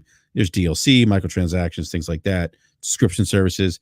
But the emphasis on quality, to me, like if you have that mature market, I would imagine, at least in my opinion, that quality becomes paramount, because you don't want to lose those people. You want to keep people engaged in playing video games, and quality is one way to do that. Well, the thing is, I mean, like I keep going back to, you got to kind of do both, right? So clearly we now have a market that's represented by, like any other market, right? That's represented by people who want high-end, high-quality products, and other people who are just fine with good enough, right? Look, there was a time in my life where, each car that I bought had to be $5K at least more than the last car I bought, right? It had to be a status symbol. I had to constantly be moving up the food chain. Now, married with kids and a house, right? I just give a crap that my car gets me from point A to point B and does so reliably, right? Like I'm not pulling any honeys, right, by what car I'm driving. So now I don't care, right? So there are things that I don't care about. You give me Denali guilt, but go ahead, man. Like I go shopping for a refrigerator. I shop for the refrigerator that does the thing that it needs to do, and not a whole heck of a lot of additional bells and whistles. You're not getting the Samsung with the touch screen and everything, right? So we have this market of people who want these high end products, and people who just want the things that are good enough, and that's why I'm saying the market needs to right size and skate to that. I mean, even with AAA games, right? The market's going to correct itself. It has to get to a point where, I like buying my video games, right? But we know that people are buying more AAA games than they have time to play. And so the notion that, which is just kind of weird to me, like all this yelling and screaming and wailing and gnashing of teeth that, PlayStation doesn't have anything on their slate. And I'm like, dudes, work your backlog. You guys have games that you paid for that you haven't finished. Yeah. But yeah, but more to your point, right? Just to go back to that, right? The thing that I wrote about, this week is that, look, the reality is that there are only so many gamers, so many core gamers. Mm-hmm. This whole thing about, these other podcasts that we were on, or in chats in, this whole thing about, oh, well, the kids are the future and they're all going to be playing on tablets. And I'm like, yes, but they're going to be playing on tablets. They're not going to be playing the type of content, right, that we have. And they're going to be, and they're going to be participating in that. We need to think about the types of games that are on mobile. They're idle time wasters. They're things that you play when you're in line. They are not the types of things, like I've been playing Microsoft Flight Simulator, right, for the last couple of weeks. Mm-hmm. Microsoft Flight Simulator is not something I'm going to come into my room, boot up, a fire-breathing dragon of a PC of 12 fans, right, and try and get into when I have like a 15-minute window. That's the type of stuff that people play on mobile. And that type of content has an envelope to the level of effort involved. It's not the big AAA experiences. Yeah. But the other thing we need to consider, as you and I have been talking about, is that children are going to get more sophisticated as they grow older, right? We do this whole theory of like, oh, they're going to play on tablets. I'm like, look, when I was a kid, I played with freaking blocks, right? As a 20, 30, 40-year-old person, I don't play with blocks anymore, right? The supposition that the kids are going to be entertained by the things they're entertained now is just kind of ludicrous. Well, I mean, they're going to have disposable income when they get older. They don't have that right now. They're gonna have choice. Yeah, it's like you said. Like right now, they're kind of limited to the choice we give them. Right. I've got one kid. I've got one kid that I mean, both kids have had access to smaller devices this whole time. Right now, I'm hitting the point where the one's at an age where now she's knowing that she's not allowed to have a television in her room. Now she's asking for a projector. Right, which is a fight I'm losing. Oh, what? She went from a TV to projector. Because this is the bamboozle and the workaround, right? I keep saying, I'm like, you understand, she's just trying to do an end run around Ambush, right, for a substitute product that is essentially the exact same functionality as a television, right? Your daughter's smart. But I'm losing the fight in it. Right? But my point is that. Yes, so now she's progressed to an age where she's gotten more sophisticated and she doesn't want to just be staring at a tiny screen anymore. This is the same way core gamers are going to behave. Yeah. So my entire premise to this theory is that, Patrick, get ready to pat yourselves on the back and feel very proud of yourself as you're listening to this podcast because you're a core gamer, right? We're essentially like the X-Men, right? There's only so many of us that there are going to be in the human race. We're already at 41%. 41% of people play video games. Not all of them are X-Men. A bunch of them are a bunch of freaking Alpha Flights and Morlocks, right? I would say Forte's an X-Man. And a handsome one at that. How are you, Forte? What up, though?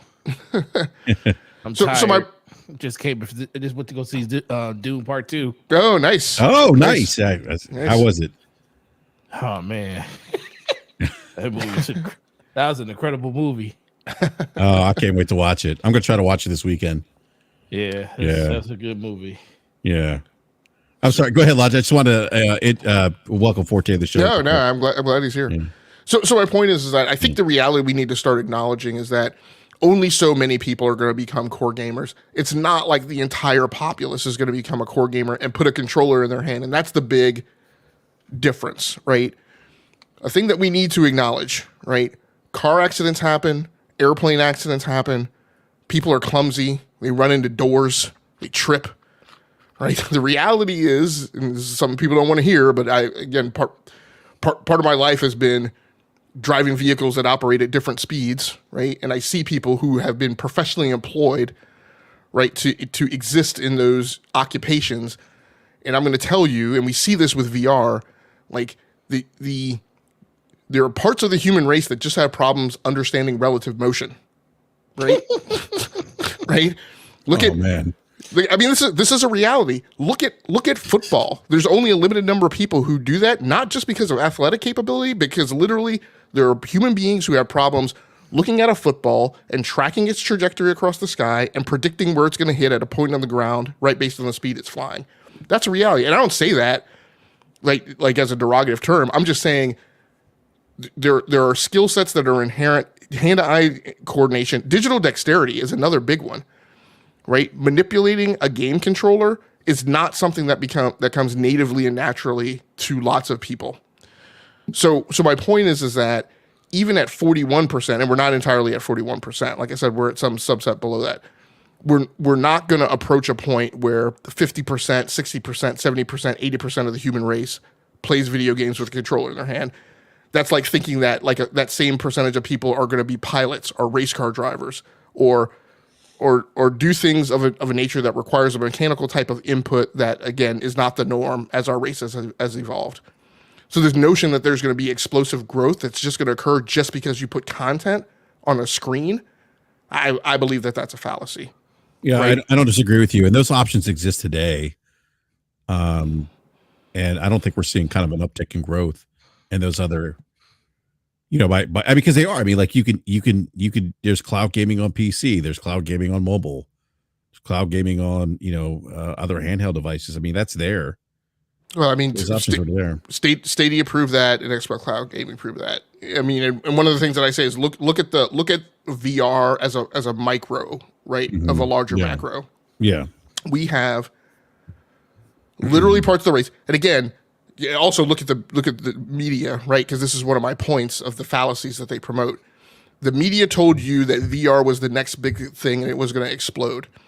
We literally have parts of the human race that cannot use VR because they do not have the sensory capability to understand perception in the way that VR conveys it. Because it is literally an evolutionary genealogical problem. It has a finite limit to how much of the market it's ever going to saturate. Mm-hmm. But yet you have people running around saying, "Oh my God, it's the next big thing." I'm one of those people, by the way. Right?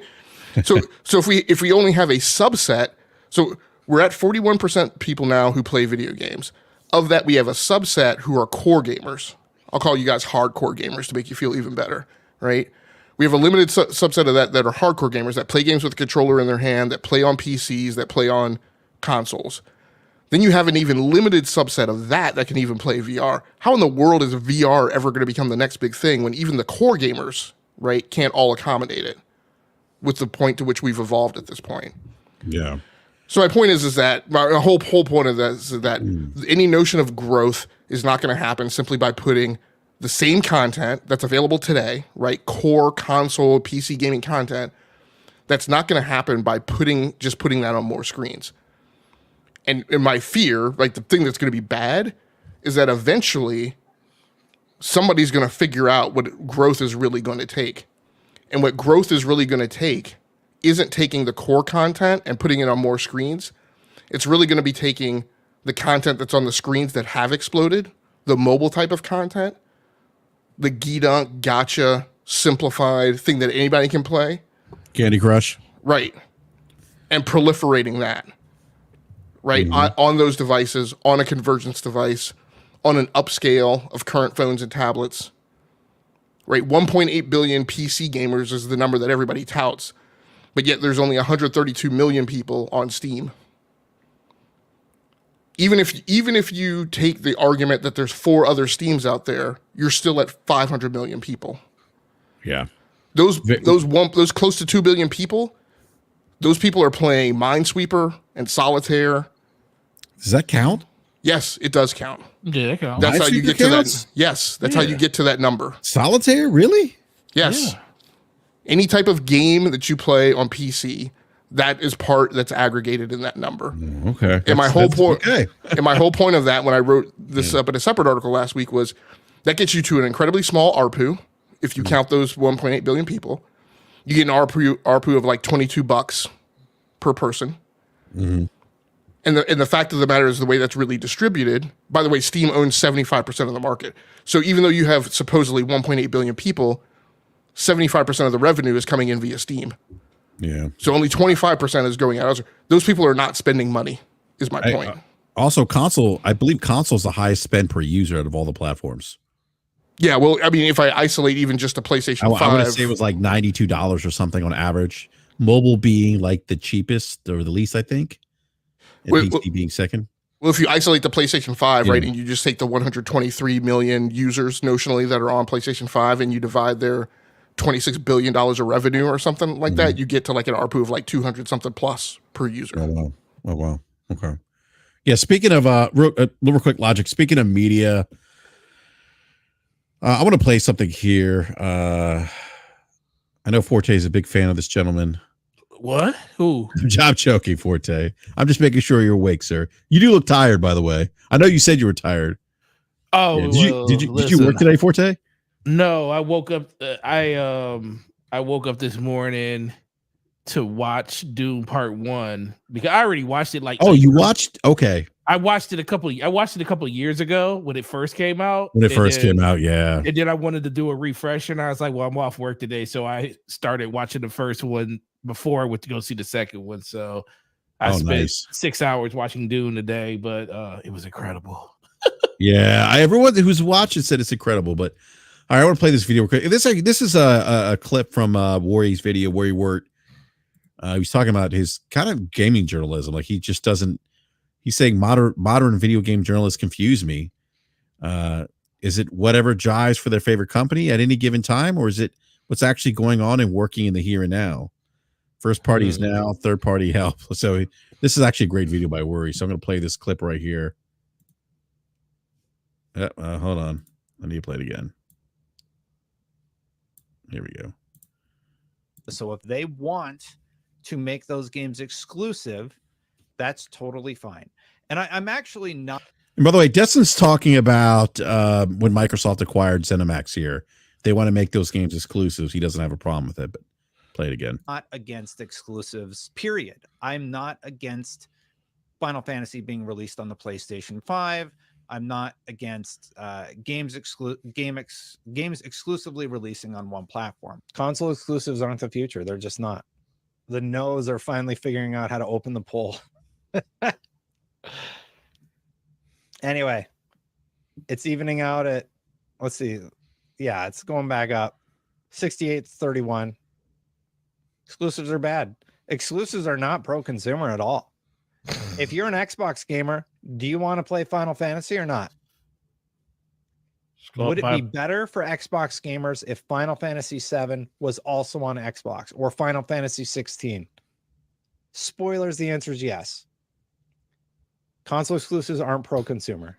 That's the raw question to ask, though. The real question to ask is, would it be better for Square Enix if the game was on Xbox? Because gamers can make a choice and decide to go buy a PlayStation.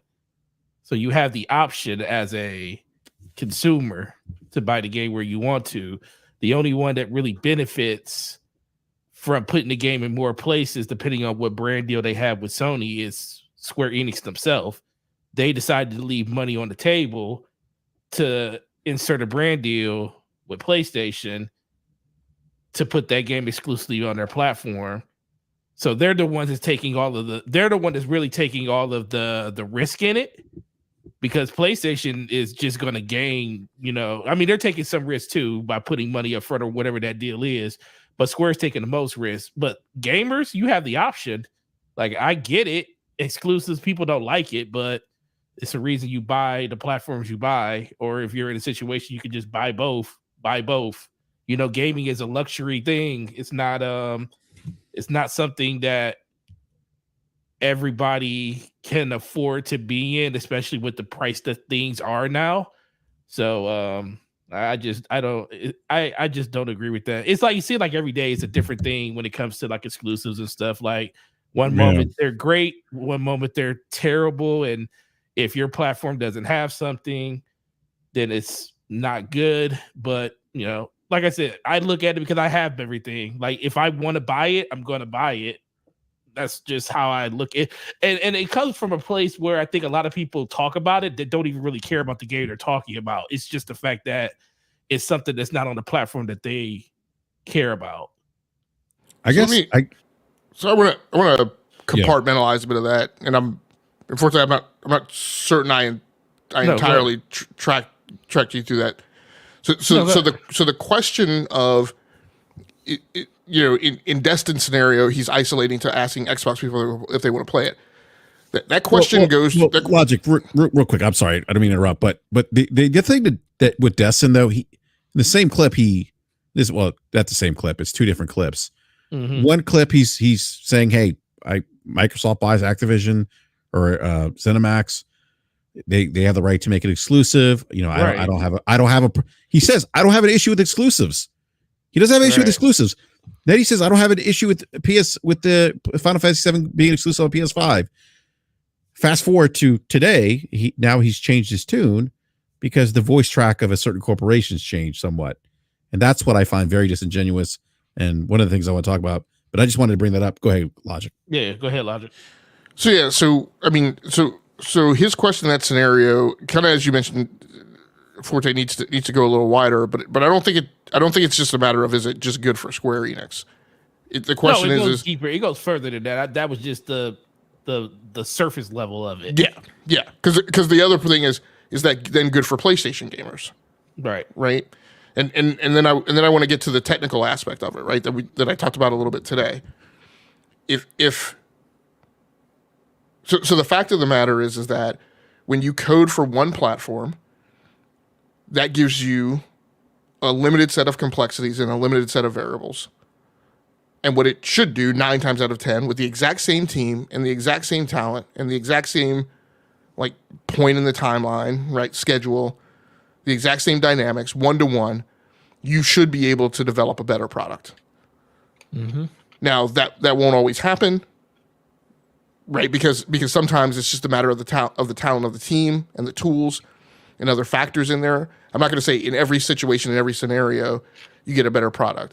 But I will contend that 8 times out of 10, 9 times out of 10, you should get a better product, and it should give you a better chance for success. So when we talk about, right, who is an exclusive good for, and this is what has kind of bothered me, it's, Destin's assertion, and it's not just Destin's, it's everybody who's been on this voice track and the soundtrack, which I'm convinced is a grand manipulation and a grand hallucination and a grand hoodwink that various people are trying to put together and put over the consumer, right? The question is do you want then lower quality products, and who is that good for? Who does that serve? The reason people buy hardware and the reason that they like exclusives is because there's the potential that they're going to get higher quality products. Right. And I don't think that gets wiped off the table because, yes, I get it. But what people play, right, invest bulk is, NBA 2K and GTA and all these multi-platform titles, and I get it. But I keep going back to, that's fine. The mix of the industry should be a mix of products. It should be a bunch of super high quality products that are coded very close to the metal and are purpose-built software for dedicated hardware because people want those experiences. People send that demand signal, and people will pay for them. In the NPD for last month, two of the titles in the top 10, 9 and 10, were Spider-Man 2 and TLU 2. The TLU 2 remaster, right? So clearly there's a demand signal that people want them. Mm-hmm. So I think, part of, like I said, part of my problem is that there's a technical, mathematically quantifiable, unquestionable fact of what happens when a team is allowed to focus on one piece of hardware, and that piece should be undeniable. Like, in fact, it is undeniable. Like, I'm not going to have that conversation with people. Mm-hmm. They can talk about all the other variables that they want to. How does it affect the industry, right? And then what I said earlier today is we need to allow the companies, kind of like you said, right, to make that call for themselves, right? And the fact of the matter is it exists on a spectrum. At a certain low end of the spectrum, it should be understood that the math says, hey, it's less risky and it's a better deal for us to take some upfront money and code for this one platform and not take on the additional risk. And then on another end of the platform, right, in this question of should I spend 70% of the effort to only put myself in front of 33% of the addressable market? If you're a GTA 6 and you have the type of budget and you have the type of staff that you do, unquestionably, it makes more sense, right? You hit an inflection point in that bell curve, and it makes more sense for you to go to more platforms. Mm-hmm. The risk is less.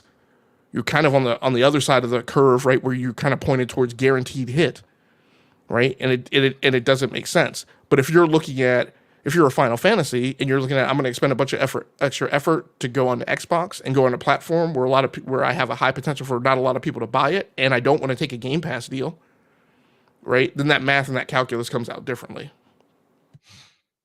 Yeah, it just always comes back to the fact that I just kind of hate like the narrative of how people look at exclusives. It's like growing up, it's always been an important thing for a platform to have those type of things. The reason you buy the system in the first place. You're absolutely right. It just ultimately comes back to what does the platform holder or the developer or the publisher want to do? Like, do they want to ensure themselves by taking some type of deal to like curve off a little bit of that upfront cost? They can. A lot of people are going to say, well, Final Fantasy VII was going to sell regardless. It was going to be something that was going to print. So why? But that, when you're in business, you're always going to take what you know for certain versus what you think is going to happen. There's only a few, even with Grand Theft Auto, like you said, there's a curve where they look at it like, yeah, we could definitely take a deal with somebody, and we know that we're going to be a platform. We know we're going to be a game that's going to drive sales to whatever platform if we did some type of exclusive deal. But at some point, how much are you actually going to make up on the fact that you're only doing it in one place or maybe two places versus everywhere? So that's always going to be a conversation. I just feel like people need to come back to the reality that you buy the things that you buy for the reason that you buy them. If you are a person if you know that PlayStation, if you like Square Enix games and you are a person that knows that PlayStation has a really good deal or a really good nice partnership with Square Enix, then your buying habit should be around knowing you should be buying a PlayStation for something like that. Xbox kind of changes the paradigm a little bit due to the fact that they are opening up the walled garden and putting their games in other places. We don't know how fast it's going to happen with a lot of their newer games. And there are games that I would tell people that I think should stay exclusive to that platform, because I feel like at some point you should keep the identity. But that's not my decision to make. If they decide to make the decision to put their stuff in other places, then you have to reassess what why you're in that ecosystem. Are you in an ecosystem just because you like the interface, you like the controller, you like the friends that you have over there, they're not moving? Then you're making a decision based on that. But if you're making the decision based on just the games themselves, then that should always be the number one reason that you're making your decision. Is the game what you want to play somewhere else? If you have the means to get it, then get it. But I understand people's frustration in knowing that they can't afford stuff like that. But even then, that shouldn't cloud your judgment. If I couldn't afford a PlayStation 4 or a PlayStation 5 and I wanted to play Final Fantasy, I'm not going to come on the internet and say exclusives are bad. I'm just going to say, damn, it sucks it's not on Xbox. I guess I'll have to finally get it on PlayStation whenever I can get a chance to get a PlayStation. But people don't want to show humility like that. They just want to champion something basically just because they want to look good to their friends and the people that follow them or their content creator friends, and they want to, move a narrative that doesn't really matter. But that ultimately should be what it is. Just if you can't afford it, you can't afford it. But it doesn't mean that the game, you should talk bad about somebody else having the exclusivity of that game because you can't play it. Yeah. No, and the other thing I was going to say too, for your point about like you kind of know what kind of support these platforms are to get. Yeah, and I would say as a consumer, if you like, and I would say outside of, there's probably only one generation I can think of where it wasn't as clear to me, and that was during the 360 generation, where Xbox was getting a lot of stuff there, right? And PlayStation didn't get the first Mass Effect, but going into this generation, if you own an Xbox One, that there were going to be games that you're not going to get on the PlayStation. That's historically been the case. So that you made that choice as a consumer to buy an Xbox, despite the fact that the Xbox is not going to get games that PlayStation get. And so you should, if you made that choice, you're okay with that choice. What I and that's maybe something that Destin should bring up, but I guess what I don't care for, and what's becoming frustrating is the like Destin works for IGN, has his own YouTube channel, but he's just like he's just disingenuous. On one hand, like I said earlier, he's saying, hey, I don't have an issue with exclusives. I don't have an issue with PS5 going to Final Fantasy on PS5 being exclusive. Fast forward to this year, he changes his tune based on what the narrative of a company or based on the pivot of one particular company. And like it just, I think it just to me, it just highlights how bad the coverage from media. And I never thought I'd ever say this. I know Mooch is probably listening, laughing, but I never thought that I'd say the coverage from the media, not all media, the coverage from the media is just like, it's tanked. I mean, this is so disingenuous. I just like, I'm like, there's no, but who runs the narrative though? Because let's be for real. Well, I'm sorry. Look, I'm starting. Standard media doesn't run the narrative anymore. Well, they take their notes from the community, from the pundits, from the content creators, the people that are out here, the ones that really have the voice. Because that's the thing you got to think about. The people that really have the voice aren't these big media outlets. They're just the ones that people see the most whenever they parrot something somebody else say, or a narrative that comes out from Xbox where they're talking about one thing and they want to kind of amplify that message across, a broader spectrum.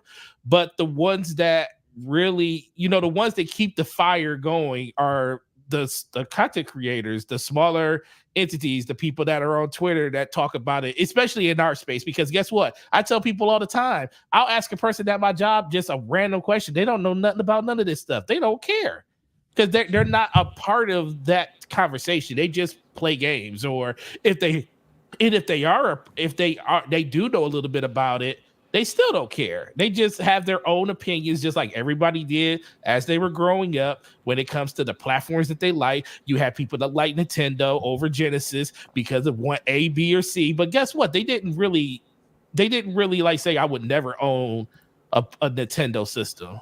It was just the narrative was like that's what they liked at the point. Go ahead. What you about to say? So I'm gonna ratchet it up. Yeah, go ahead. And unfortunately, I had this on my radar to get off my chest tonight because I honestly. Oh, let me sit back for this. I honestly, since 2010, never thought that I would say this. Let's go. But who runs the narrative is the man at the top, and I have to lay accountability at his feet tonight. Because what he said was, I will say, when I look at a game like Helldivers 2, and it's a great game, kudos to the team shipping on PC and PlayStation. I'm not exactly sure who it helps in the industry by not being on Xbox. And what we got today is we got testimony that pointed out who it helps. True. It helped out the development team who had a creative vision. And this is one of the things that I also want to give credence to because I think part of the thing that comes off the table is in this conversation, gamers don't give deference to the creative team behind it, right? And I've been on software development projects. I've been an architect. I've had an architectural vision for what I wanted to accomplish. And in every instance that I had to contend with difficulty, complexity, adversity by some system level requirement, not functional, by some non-functional requirement, like I have to go on a certain network, or I have to be interoperable with this, or I have to do something, I have to accommodate something in my architecture and design that is not in my control. Every instance of that, it's always a contention between that thing that I don't have any choice over and something that I had on the table that was part of my creative vision. Mm-hmm. So my problem, and Phil comes from a background working in and around software development. So my problem is for him to make that statement, that's a super disingenuous statement. He knows damn well who that benefits. And he knows damn well why that decision was made. And he knows damn well the variables that were involved in that calculation to come up with that decision. And him asking that question in that way without providing that nuance about it, and that gets back to my other point. Yeah. My big point in this conversation is we keep trying to, not we, but the community keeps trying to settle down on this binary rules engine, t-shirt size, one size fits all, right, rubric that this thing fits in, and it doesn't. It's different every time. Mm-hmm. And there's a ton of variables involved in making the decision. And it's a dishonest dilution to water it down to a point of something like this, or something other people say when they say, it's criminal. I hope this is the last time we see an exclusive in this industry. It is. Look, I'm not going to toot my own horn, right? But I've gone through a lot of things, right? Sat through a lot of classes, right, to get where I have been. It takes me an hour to sit down and write one of these analysis pieces that I've done. And I've done like 5, 6, 7, 8, 9, 10 over the last week. It takes a lot of deep thought. It takes a lot of isolation. I've had points where I've had to turn music off to pull all this together. The notion that somebody's going to wave their hand and come up with the solution to this in 30 seconds on a podcast or in a pithy tweet, that's just bullshit. Like, it's not that simple. And if it were that simple, literally we wouldn't pay an army of people making 6-figure salaries 3, 4, 5 times over, right, to run an industry that's $300 billion to come up, right, with these decisions. I'm not saying that they come up with the right decisions by any means. Quite frankly, I know for a fact that I could run some of these things better than they could. But right, but my point is that, and I also know that coming up to these decisions there's a lot of hand wringing, there's a lot of anguish, right? There's a lot of agonizing over coming to these decisions, but amazingly, right? It's kind of like the people that we have to listen to all the time who haven't been in a huddle, right, since they were playing Pop Warner football, but they know how to be head coaches of an NFL team, right? Yeah. You know what? The other thing to Logic is with regards to the content creators or journalists like Des, there's a total lack of integrity, and you yeah. Go ahead. I will say he's right though, because if you take it just at the surface level, the conversation starts at the top when it comes to what Phil Spencer and what the messaging is from them, and that disseminate himself down, from there. And then you got the content creators that take on to it, and they have their talking points, and then the mainstream media takes it from there. So the thing about Phil Spencer that I always liked is the fact that sometimes I feel like he literally speaks from his heart, but he doesn't say the thing that he really feels. Real quick, that comment about Helldivers, I don't think that's speaking from his heart. I mean from his heart. Well, no, I mean from his heart, because this is the same person I like. Because I used when I played with Phil on Destiny and stuff before, and he understands why. Like, for example, like how they had exclusive stuff on the game. He would put on Twitter that he doesn't. He literally put it on there that he doesn't like it. He doesn't like that it was exclusive content for that game. Some of that stuff never came to Xbox because, when they basically sunset Destiny 1, all that stuff didn't come to Destiny 2. And, no, it did. It was still stuck over there. So I always looked at it as like a lot of the things he says, I feel like he's talking like as a gamer at that point versus as him talking as the CEO or the president of gaming or VP of gaming when it comes to Xbox. I think sometimes in his mind, one thing comes out and there's a completely different thought process on the back end that is completely contradictory to what his position at Xbox is and what he has to uphold as his position of Xbox. Because like Logic just said, everybody knows his background in software. He knows why that happened. So when you hear things like that, and I contrast that to the things he was saying like 10 years ago, it just seems like the same thing. It's like, that's why like Slomo always said it. Phil Spencer needs to stop talking, needs to talk less, because every time he does say something, are we getting the Phil Spencer that is like talking at the head of Xbox or Microsoft Gaming, or are we getting Phil Spencer, the gamer, that doesn't like certain things that, a lot of us don't like? Like, do we really like exclusive games? No, nobody really likes them, but we all understand that it's a necessary thing. Whoa. I'm gonna insist just that you don't speak for me, because I'm gonna tell you I do like exclusive games. I'm not saying I'm not. When I say I'm not, well, okay, yeah, you're right. Yeah, go ahead. I mean, look, and again, I mean, we can accuse me of looking through the optic of, again, as a software developer, but when I know that something is coded close to the metal, I'm going to get a better experience, and that's true about video games. Look, I don't like Apple's business practices a lot. I damn sure don't like their PR and their marketing, right? Right.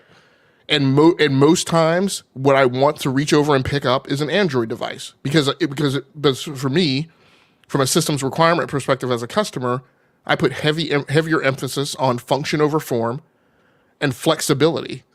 And I want the ability to get into my file system. And I want the ability to root my device if that's what I so choose. But you know what? There are times when I need to get in the car and I need to turn on maps and I need to go. And I don't need a bunch of mess and instability and crashing, right? And those are the days that I want my iPhone. Right, but my point is that like both should exist. What I don't think should happen, and I don't think this is what you were trying to do, but just in that moment in time, the way you voice that, right, that is what some other gamers are trying to do.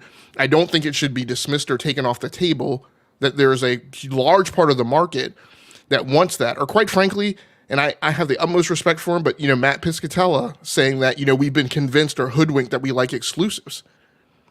I'm like, I'm a freaking lifelong professional engineer, right? Like, I don't need to be told whether or not exclusives are good or bad. I make my own decision about that. And because of the things that I've talked about, there are things that to me are desirable from exclusives. The real reason I jumped in is because I wouldn't, like the thing you just mentioned about Phil, and BRAP and I have had this discussion before. Since I've watched him, since he took over Xbox, I have long said about Phil. Well, eventually I got to a point. At first, I was just thumbs up for Phil Spencer, right? Mm-hmm. Then I hit a point where the way he talked, which always spoke to me as a gamer, just like you said, started kind of looking different than the way the business was performing. Mm-hmm. And at that point, I started saying, look, there's Phil Spencer, the philosopher, and there's Phil Spencer, right, who's supposed to be running a business. Mm-hmm. And Phil Spencer, the philosopher, speaks to my own perspective and view on video gaming and the gaming lifestyle. But Phil Spencer is not doing a good job running the business.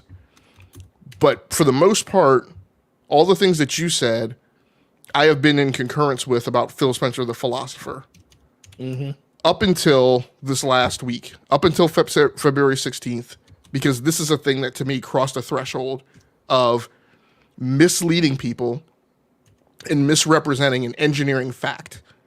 Right. And causing a perception to get out there that is going along with pushing this agenda, which is just, like I said, quantifiably, scientifically, with engineering accuracy, not correct.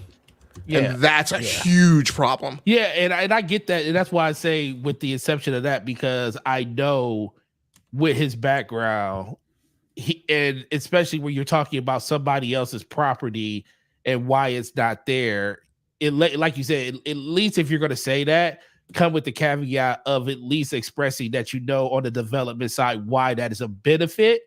But you can also say the same thing as a gamer, you hate seeing it.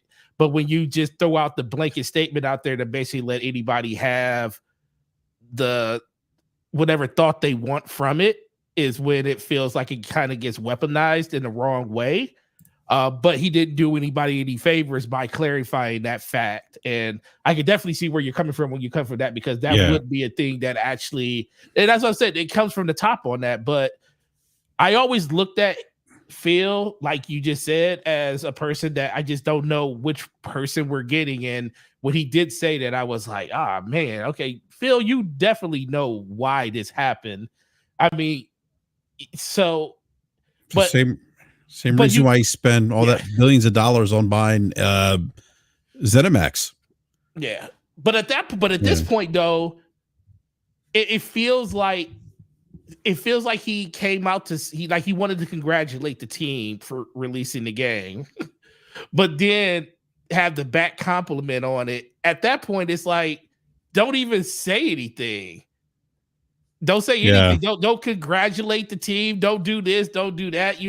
I understand, as a game, Phil Spencer and Xbox, they like to do that a lot when it comes to congratulating PlayStation and Nintendo on really big releases and stuff like that.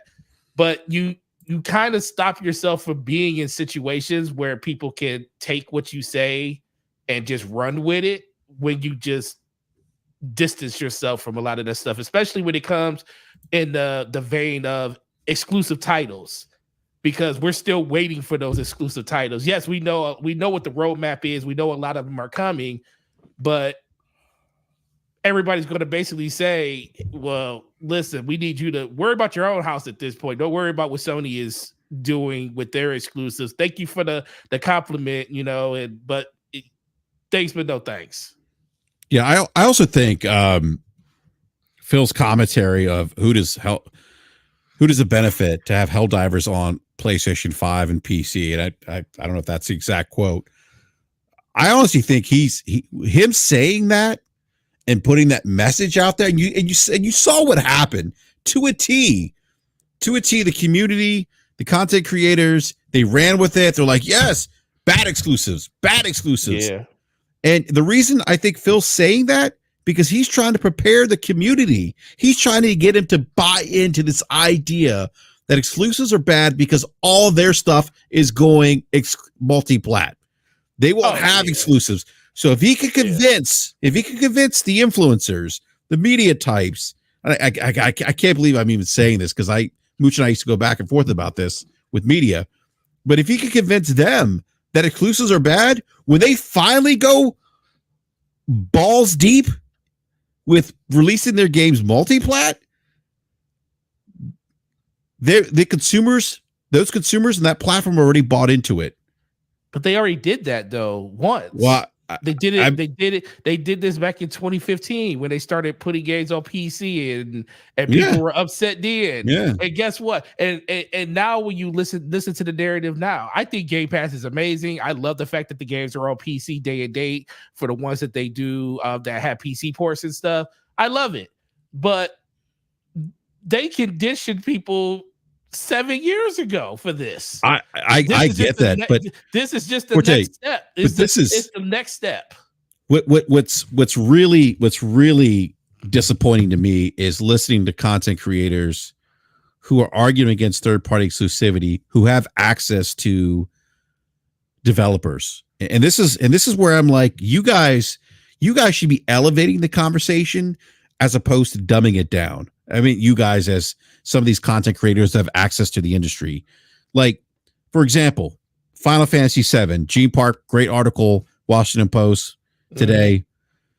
The producer of Final Fantasy VII Rebirth says, had it not been on a single platform, the role map would not be seamless, and game design may have had to regress significantly. So, Logic, this is what made me think of Optimus Code when you and I talked earlier, and what Optimus Code you say about design. But like this is a scenario where instead of just like running with what Phil Spencer's saying or running what the corporation is saying, if you're somebody who has access to developers, and I know you do because you were just at DICE, you have the ability to interact with these people. Like do their due diligence, reach out to these individuals, say, hey, like as a developer, why does it benefit you to have to how does it benefit a game or benefit your team to develop for one single platform? Can you explain that to me? Like give us some inside baseball. That's where the starting point that's where the starting point of the conversation should come from. Should come from people who are subject matter experts, and not this, exclusives are bad. Why hasn't KGFD or IGN, or why hasn't somebody had a panel interview of like 5 or 6 developers from different platforms, right? Some people who are PC centric, some people who are Xbox, some people are PlayStation, call them all into a room, a virtual room, right? Have an extended podcast, right? Asking these questions. Why hasn't somebody aggregated this? Like, why? Like, I know some of this stuff because it's what I live, right? But what's frustrating is the dual end of it, right? And what I said earlier, what's frustrating is that people have been telling them and giving them that viewpoint and that perspective. People have been telling the rest of the community. But what those influencers do is they say, you're jealous of my success. I mean, quite honestly, the one individual who gave the response back to Nib, quite honestly owes Nib an apology, right? Nib put together a case that is very reflective of the same points that I've been bringing up in a very courteous and professional manner. And what the response he got was, "I'll leave the console warring to other people." That's a mess, right? And the thing BRAP is saying, and like the partner of that individual came back from DICE saying, "Oh, I'm here at DICE, and like all the developers are saying the same thing." I'm like, really? Because that runs counterintuitive to what the developer Gene Park just interviewed said, and runs counter to what I know. So where are all these developers that you supposedly talk to? Why can't we get them on an interview panel in a public space where everybody can hear what they have to say, so we can hear some genuine opinions? And at the end of the day, my whole point isn't that, right, there's a one size fits all. Exclusives are not the right answer every single time in every single scenario, and it's every single, but my point is, that's my point. My point is that these guys are running around saying exclusives are bad. Universally, as an absolute, there is no plus and minus. It is not an algebra problem. And I'm like, no, guys, it's not that simple, and it's not cut and dry. And how are you going to convince Sony, and quite frankly Xbox too, right, and Nintendo, to build hardware when nobody's making dedicated software for it, and they have the exact same games as every other platform? At a certain point, there's a part of that bell curve where it doesn't make financial sense. Mm-hmm. And it's just disappointing that the journalists who have access light years beyond what we have, because that's what I would have done. If I was concerned that this was really a crisis and really an issue, I would have reached out and I would have gotten a bunch of people together to have the conversation. Yeah, I mean, like reach out to Strauss Zelnick, reach out to the CEO of Capcom, who talked about when he said this summer that we're past that the $70 don't cover the cost of AAA game. Like just have those conversations. Well, I just want to bring this up kind of as a cover. Like, it actually brought up in this, like, I wouldn't want to talk to those people. I would want to talk to, right, somebody who's close to the front lines, who's close to the people with the hands-on keyboard, mm-hmm. right, who get past the suits and the executives. I know what the suits and the executives are going to say. They're going to say exclusives are good for us because it's for money, right? But what I feel like what the community needs to hear is it's not just for money. It's not. I don't believe this is something that's being jammed out. I don't believe you're going into a room of developers. In fact, I know you're not going into a room of developers and tell them, "Hey, guess what? We just got the word you're only going to have to code for one platform." I don't think you hear a wailing outcry and gnashing of teeth as if Alderaan just got fucking blown up by the Death Star, right, from those developers. Oh man, not Alderaan. You're gonna rest in peace. Right? You're gonna hear from the bulk. Disturbance in the Force. You're gonna hear from the bulk of them, right? Great, Roger that, got it, right? Game's only going to take us X number of years to make now versus the number of years it would have taken us to make it for 3 or 4 different platforms. Now, there's a certain point where in your career, and depending on the type of game, you're also going to hear from people, I get it, but man, it would have been really nice to get this game in front of as many people as we possibly could. Right? But it's all a bunch of, puts and takes and weights and balances. And like I said, it's just way more complex than a lot of people are trying to make it. How many clicks is an article or video like that going to get? Well, that's a fair point, Forte. I think that's the other problem. Yeah, that's why you don't see it. But I do think. I mean, like I do think he's not wrong. He's not wrong in what no, he's saying, but I do think people would tune in to watch though. Oh no, there would definitely there would be people. I mean, but see this. Okay, this is the thing though. It would be people to tune in to watch, but then you'll have the one side that says see developers saying it, then you'll have the other side saying that these publishers and developers need to hire more people so it can be more hands on deck to get the game out in more places.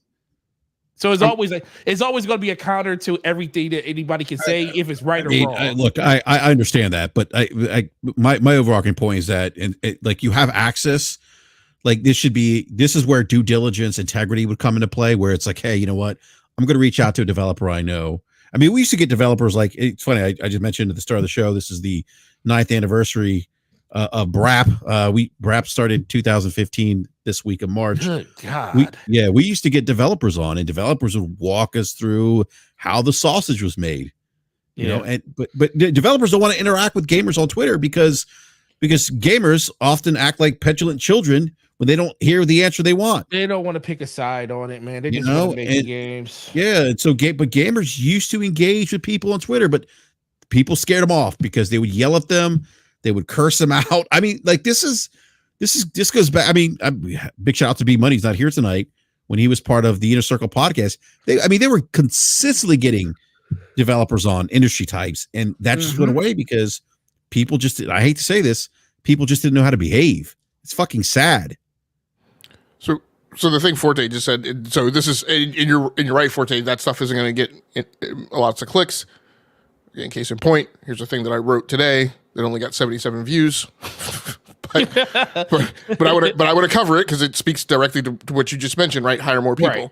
Yeah. All right. So here's some things about software development gamers may not know or understand or choose to believe.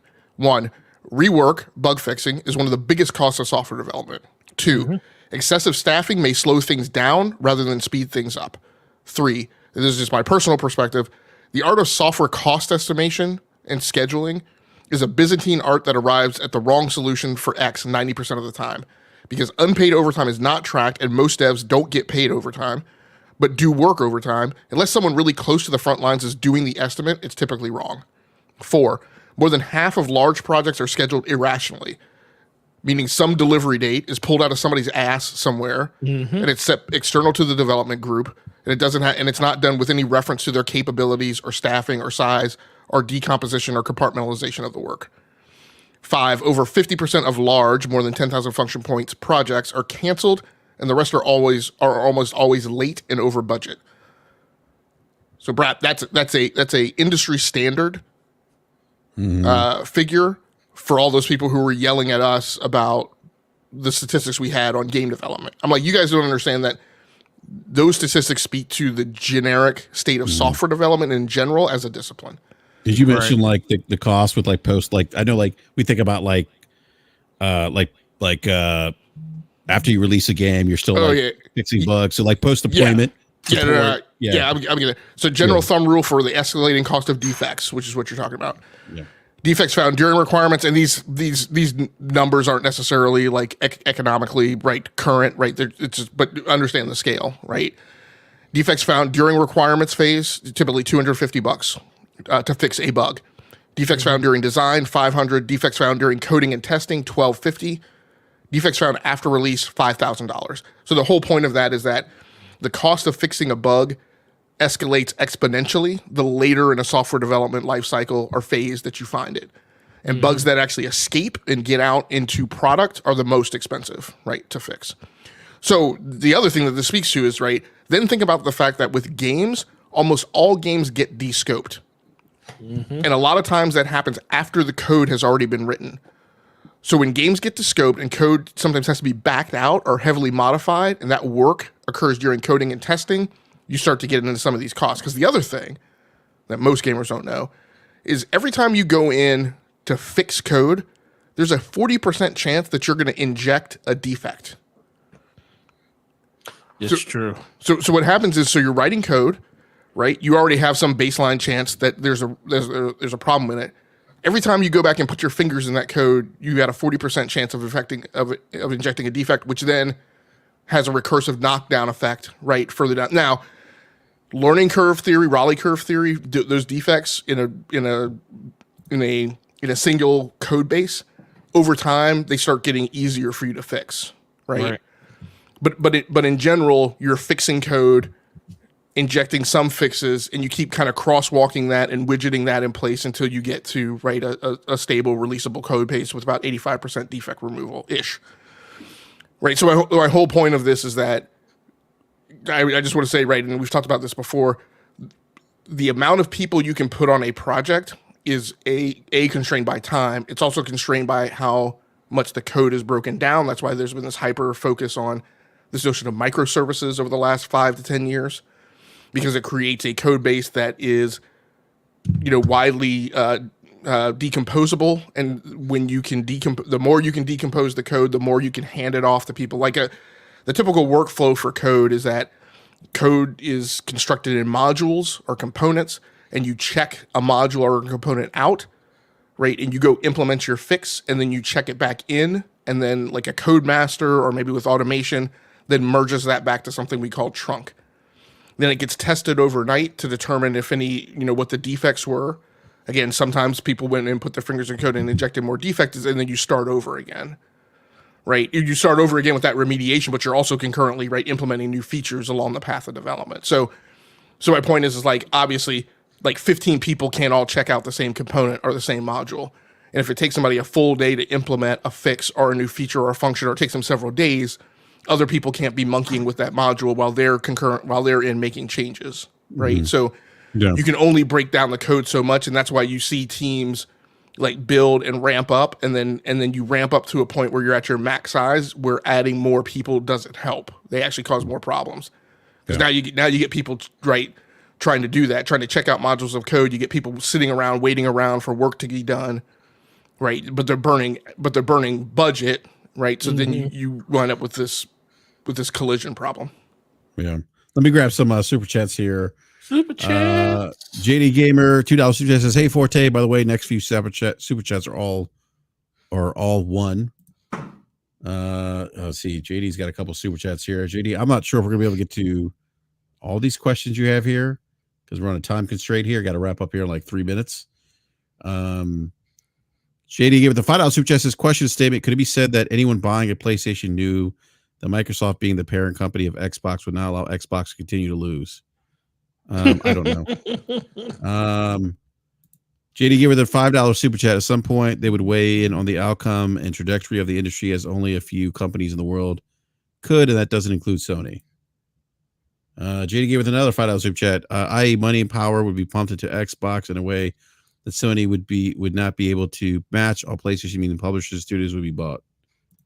Another super chat from JD Gamer. And PlayStation gamers will suffer for it. Statement: does not make financial sense for Microsoft to do it, but if MS wanted to win the console war, they could simply. They could simply $5 super chat, simply outbid and spend more money on games on Xbox than Sony could on PlayStation, a la Xbox. Get every AAA exclusive for the next 10 years. Just a question and opinion. Sounds like he's read my theory on that a lot of this has been Phil Spencer reading the book of the Cold War. Gotcha. You see how that man. You see how he said at the end he was like just an opinion. See, I told you he coming around. No, that's great. I mean, what I would say is yes. I mean, I've proposed that theory and written that up on Twitter. It dovetails with Matt Booty's email. Yeah. From the hearing that said, we could just outspend, right? The theory of the Cold War is that, because now I have to remember how young our audience might be. The theory of the Cold War is that the United States, as a great industrial machine with a super high GDP, right, spent a lot of money, and that forced the Soviet Union's hand into spending money at a rate that they couldn't keep up with. And then eventually the Soviet Union. Yeah, and they also just made like really shitty equipment, right? They made lots of it, but it was really crappy. And then you put the icing on top of the cake, which I feel like is what we're seeing now, right? Of then Reagan and Bush, right, shaming Gorbachev, right, on the international stage, telling him to tear the wall down. Well, now let's look at the Xbox strategy. We run around and spend money. They cause all these acquisitions. They start this arms race in 2017. They pop with a subscription service. What does Sony do? They spend a lot of money going around and making a lot of acquisitions themselves, which people didn't notice, right? Mm-hmm. Spent a lot of money that they hadn't planned on spending. And then now that that's all done, and then Microsoft makes a $70 billion acquisition, right, which is kind of like them, to me, it's like them launching an ICBM, right? And Sony's looking at mutually assured destruction, right, goes off and buys Bungie.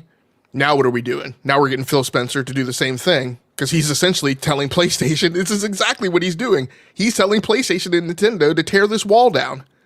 Right. Yeah. No, thank you for the super chats, JD Gamer. Thank you, bro. $27. That's we love it. We appreciate it. Thank you very much. We love you. Thank you for the super chats. No, it's an interesting theory. I mean, look, obviously Microsoft could outspend Sony. We all know that, but it's funny the analogy there to Microsoft acquiring publishers, to kind of the arms race to what the U.S. did the Cold War, and then tear that wall down. Except in this case, it's tear down that wall garden. Yeah, and he's right. I absolutely did not expect Microsoft to stand silently by and just let PlayStation run amok, right? No, he's absolutely right. I fully expected Xbox to respond. And by and large, I'll also just comment, by and large, I think I've said every single time, every strategy that they've come up with, like, I think Game Pass was a good strategy.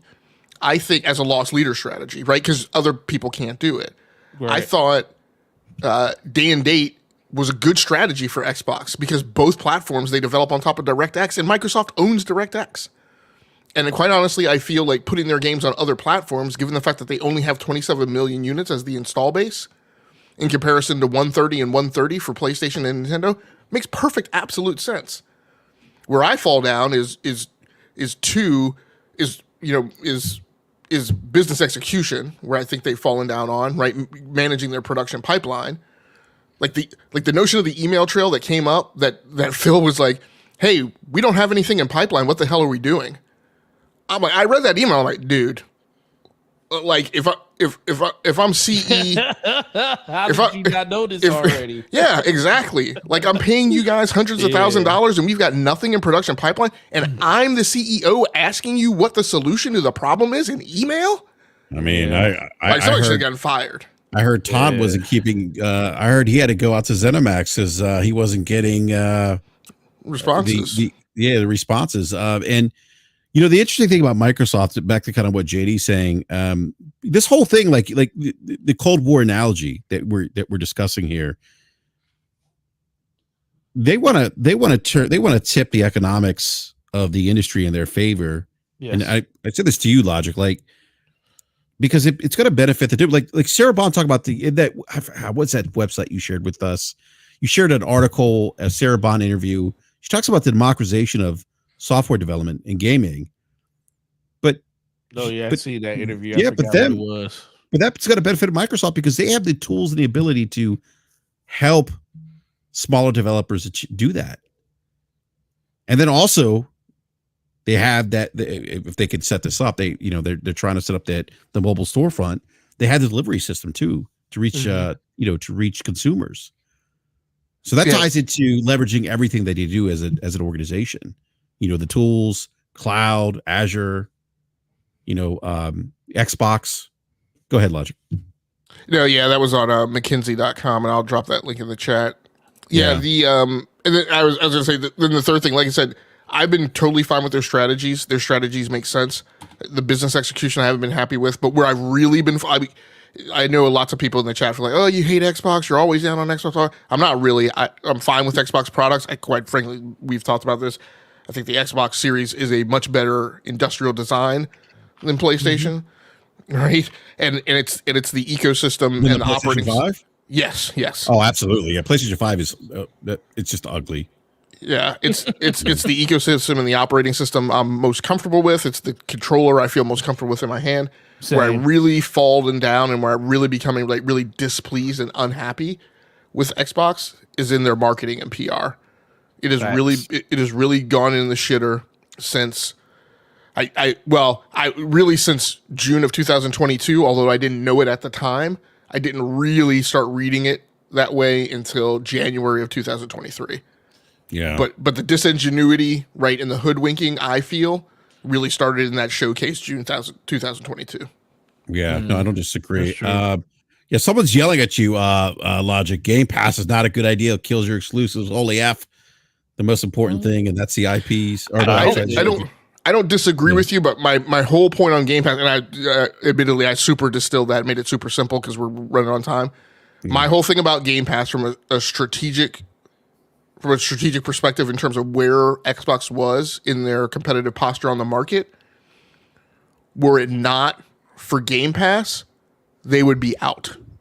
Oh, yeah. My feeling is that Game Pass was their Hail Mary. It was their Doug Flutie, right? And were it not for that, they would be done. Because I don't think Amy Hood would have been having conversations with them if Gen 8 had ended with them just being outsold 2-1 and them not having any arrows in the quiver for the start of Gen 9. Yeah. Yeah, you ain't lying about that. I think the only thing about, so going back to the exclusivity, because I know we're going to get ready to get up out of here. I think the only thing I want people to think about is, and I said this to you, Brad, people forget what they said 6 weeks ago, 6 days ago. They forget what they said. The exclusives being bad when Xbox acquired Bethesda, what the conversation was around exclusivity, and everybody saying in every podcast, everybody was pretty much not. I ain't gonna say most people were saying unanimously they should keep the games exclusive. When Call of Duty was when the fight for Call of Duty was happening, everybody was like, yeah, it should be exclusive to Xbox. Now we know that didn't happen due to the rulings and stuff, but I kind of just want people to start really thinking about that. Like, everybody says exclusives is bad, but we were literally championing the fact that Bethesda games were exclusive. Well, at that time that we thought were exclusive to Xbox, and predominantly anybody that liked and supported Xbox was happy with that decision. So you can't go back and say this is bad that Sony is doing this, but be happy when Microsoft did the same exact thing. You know, it's just got to be. It's kind of disingenuous, and people don't listen. Like I said, I always try to be balanced in this conversation because I don't have a dog in the fight. It's like I like exclusives. I don't mind them. I just go out and buy the platform I'm on. But I even said that Xbox should keep the games exclusive because guess what? You don't spend $7 billion to let your games be somewhere else. But in Microsoft's eyes, that was the right move for them. But I also said when they bought Call of Duty, I was like, there's no way these games are going to be exclusive. They should be, but they're not because guess what? You ain't spent $70 billion and you want to make that money back as fast as possible. And, you know, we're starting to see why that's actually the case because there was a little bit more probably going on behind the scenes with Xbox and Microsoft because I think Microsoft was willing to front $7 billion for Xbox to keep it afloat and say, okay, this is going to get you the support you need when it comes to your software and getting games out because now that you have a lot more studios, I think 70 billion that's a whole nother level of oversight that you're going to have when it comes from Microsoft in particular. So people, I think, don't know what they were really asking for when they were asking Microsoft to front that much money, because that's not just a normal purchase. I mean, you're talking like the biggest in Microsoft history almost at that point. So there was a lot more oversight that was going to happen from that. But people just need to remember, not even 3 years ago, we were happy when Bethesda games were exclusive. When Sarah Bond came out on that stage and said Starfield is exclusive, all you saw in podcasts was people saying, yeah, Xbox did what they supposed to do. They're supporting their gamers and everything. And now in 2024, exclusives are bad. That's not true. Yeah, what we saw Sarah Bond come out in that tight green dress, and she could have said anything. Oh yes, oh yeah, you're right. Because I wasn't paying attention to nothing she said. Listen, she could have spoken in ancient Carpathian for all I care. a made up language. Ancient Carpathian. Oh my God! Listen, Sarah, that's hilarious. Hey, Forte. Gregor Von Noob says Forte says, guess what, but never lets anyone guess. He's anti-viewer. That's pretty funny. Thank you. Shout out to you. Shout out to you, Gregor. Yeah. Real quick, one more thing before we wrap up here. Someone asked us in the chat if we want where is it here? Did I lose it? Oh, you guys want Starfield on PlayStation? I don't care if Starfield makes it to PlayStation. I've played the game already. I don't really have that's my thought on Starfield.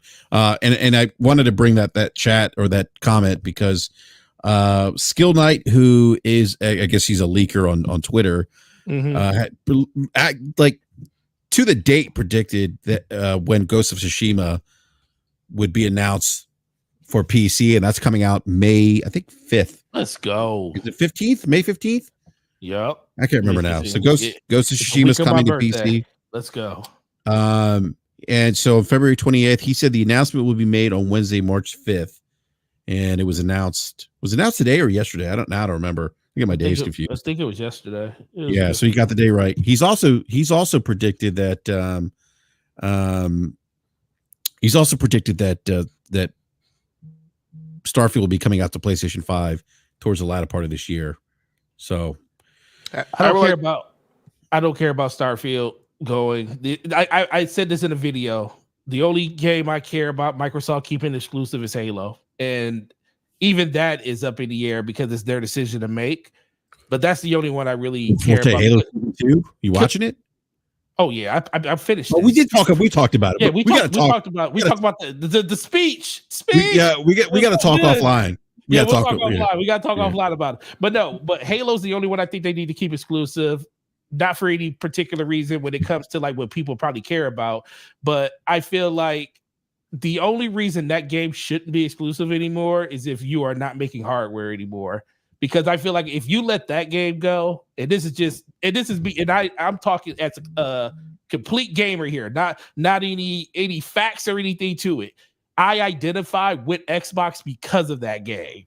The moment that game goes somewhere else and I can play it somewhere else, I feel like the identity of Xbox isn't what it is. It's pretty much not Xbox anymore at that point, because Halo is the reason a lot of people got into Xbox, especially the ones that are still playing games now that played back in 2001, 2002. So they can make whatever decision they want. I just feel like that is the one game that I feel like they need to keep to themselves.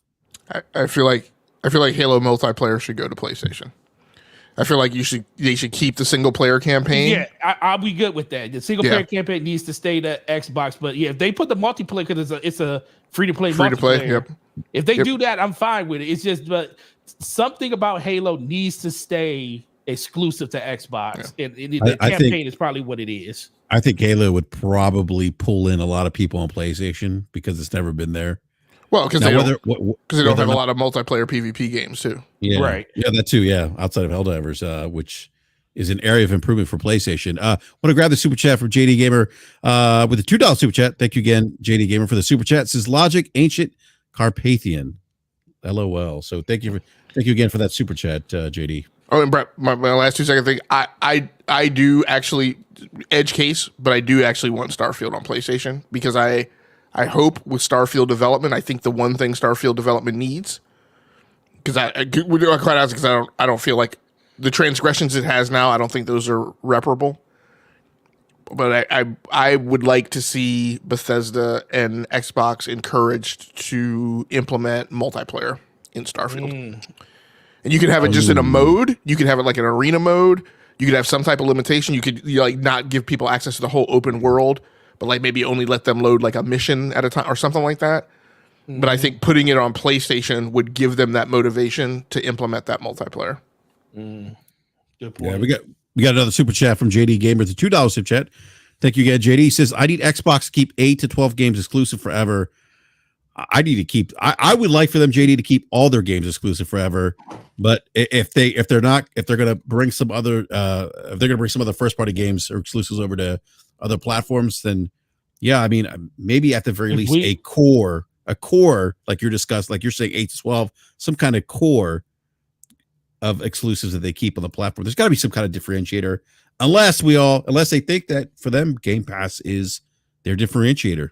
Well, they need to convince people to buy games and not wait for it. Say, because the thing is, people to get a Game Pass too. What is the thing? You need to convince people to get a Game Pass, which I think they will do at some point. But I do think that we need to find a way to change the narrative that just because a game's not a Game Pass, I'm going to wait for it to hit Game Pass, because that's the thing that really hinders Xbox the most, because everybody looks at a game and says, and I've been guilty of it too. There's been games I looked at like, oh, that's going to hit Game Pass, I'll just wait for it. So I'm even part of that. But they need to find a way to get people to understand, like, hey, we still need you to buy these games. If it's not in Game Pass and you want to play it, I mean, I understand waiting for a sale, but people wait years for a game to hit Game Pass that they kind of wanted to play, and it's kind of crazy. It kind of hurts overall at that point. I wonder, and I think we need to give this some thought. I know there's going to be some quick, immediate answers. I'm yelling and screaming, right? I get it, but I think this needs some thought, right? Some deep thought. I wonder how because we always say Game Pass is the Netflix of gaming, even though I think that's inaccurate. But let's just give it that for a while. I wonder what would it look like. So there's a reason why exclusive content hits streaming services and then releases a physical copy, and the physical copy sells. Disney is releasing Andor. They're releasing Obi-Wan. Netflix releases Stranger Things on physical, right? Because people get to a point where they want to own it, right? And they want to be able to pop it in, just play it disconnected, binge it, right? Do whatever it is that they do with it.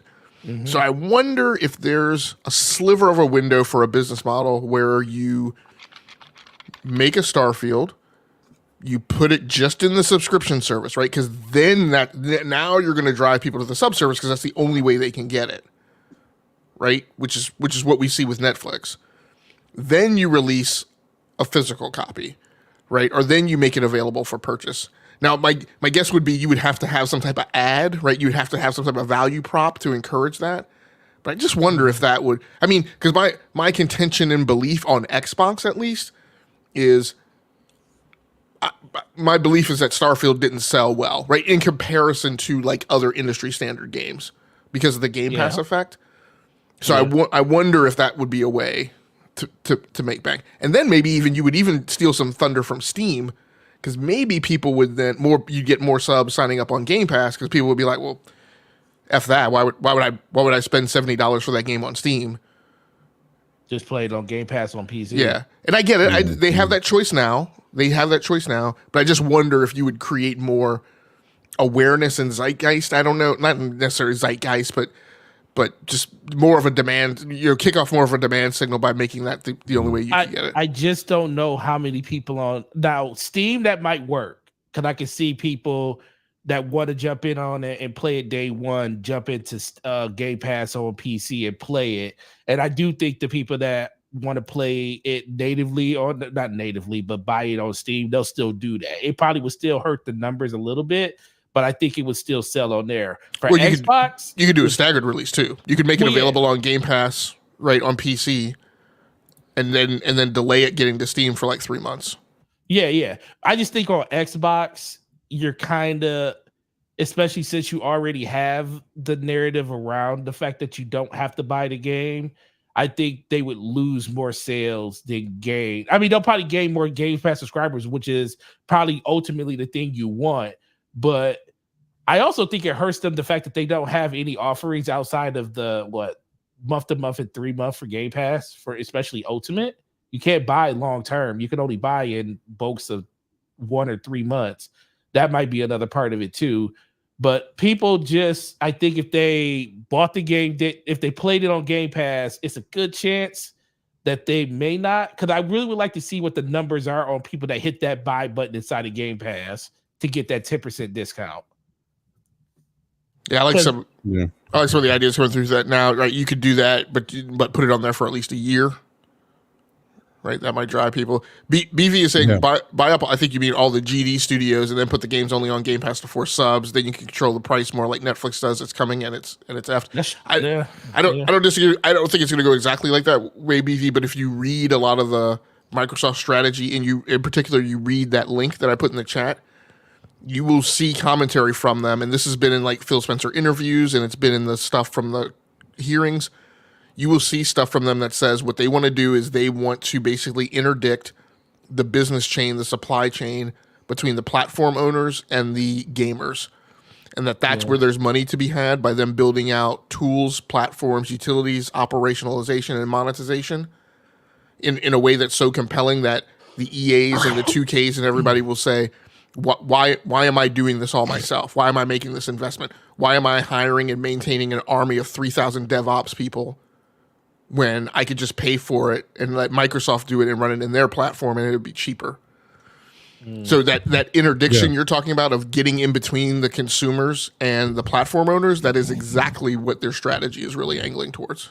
Yeah, that's kind of what Sarah Bond was alluding to. Let me grab the super chat, this last super chat here, gentlemen, before we wrap up the show. Machine XP with a $5 super chat. Thank you, Machine XP. Says, Halo, Gears, Forza, Fable.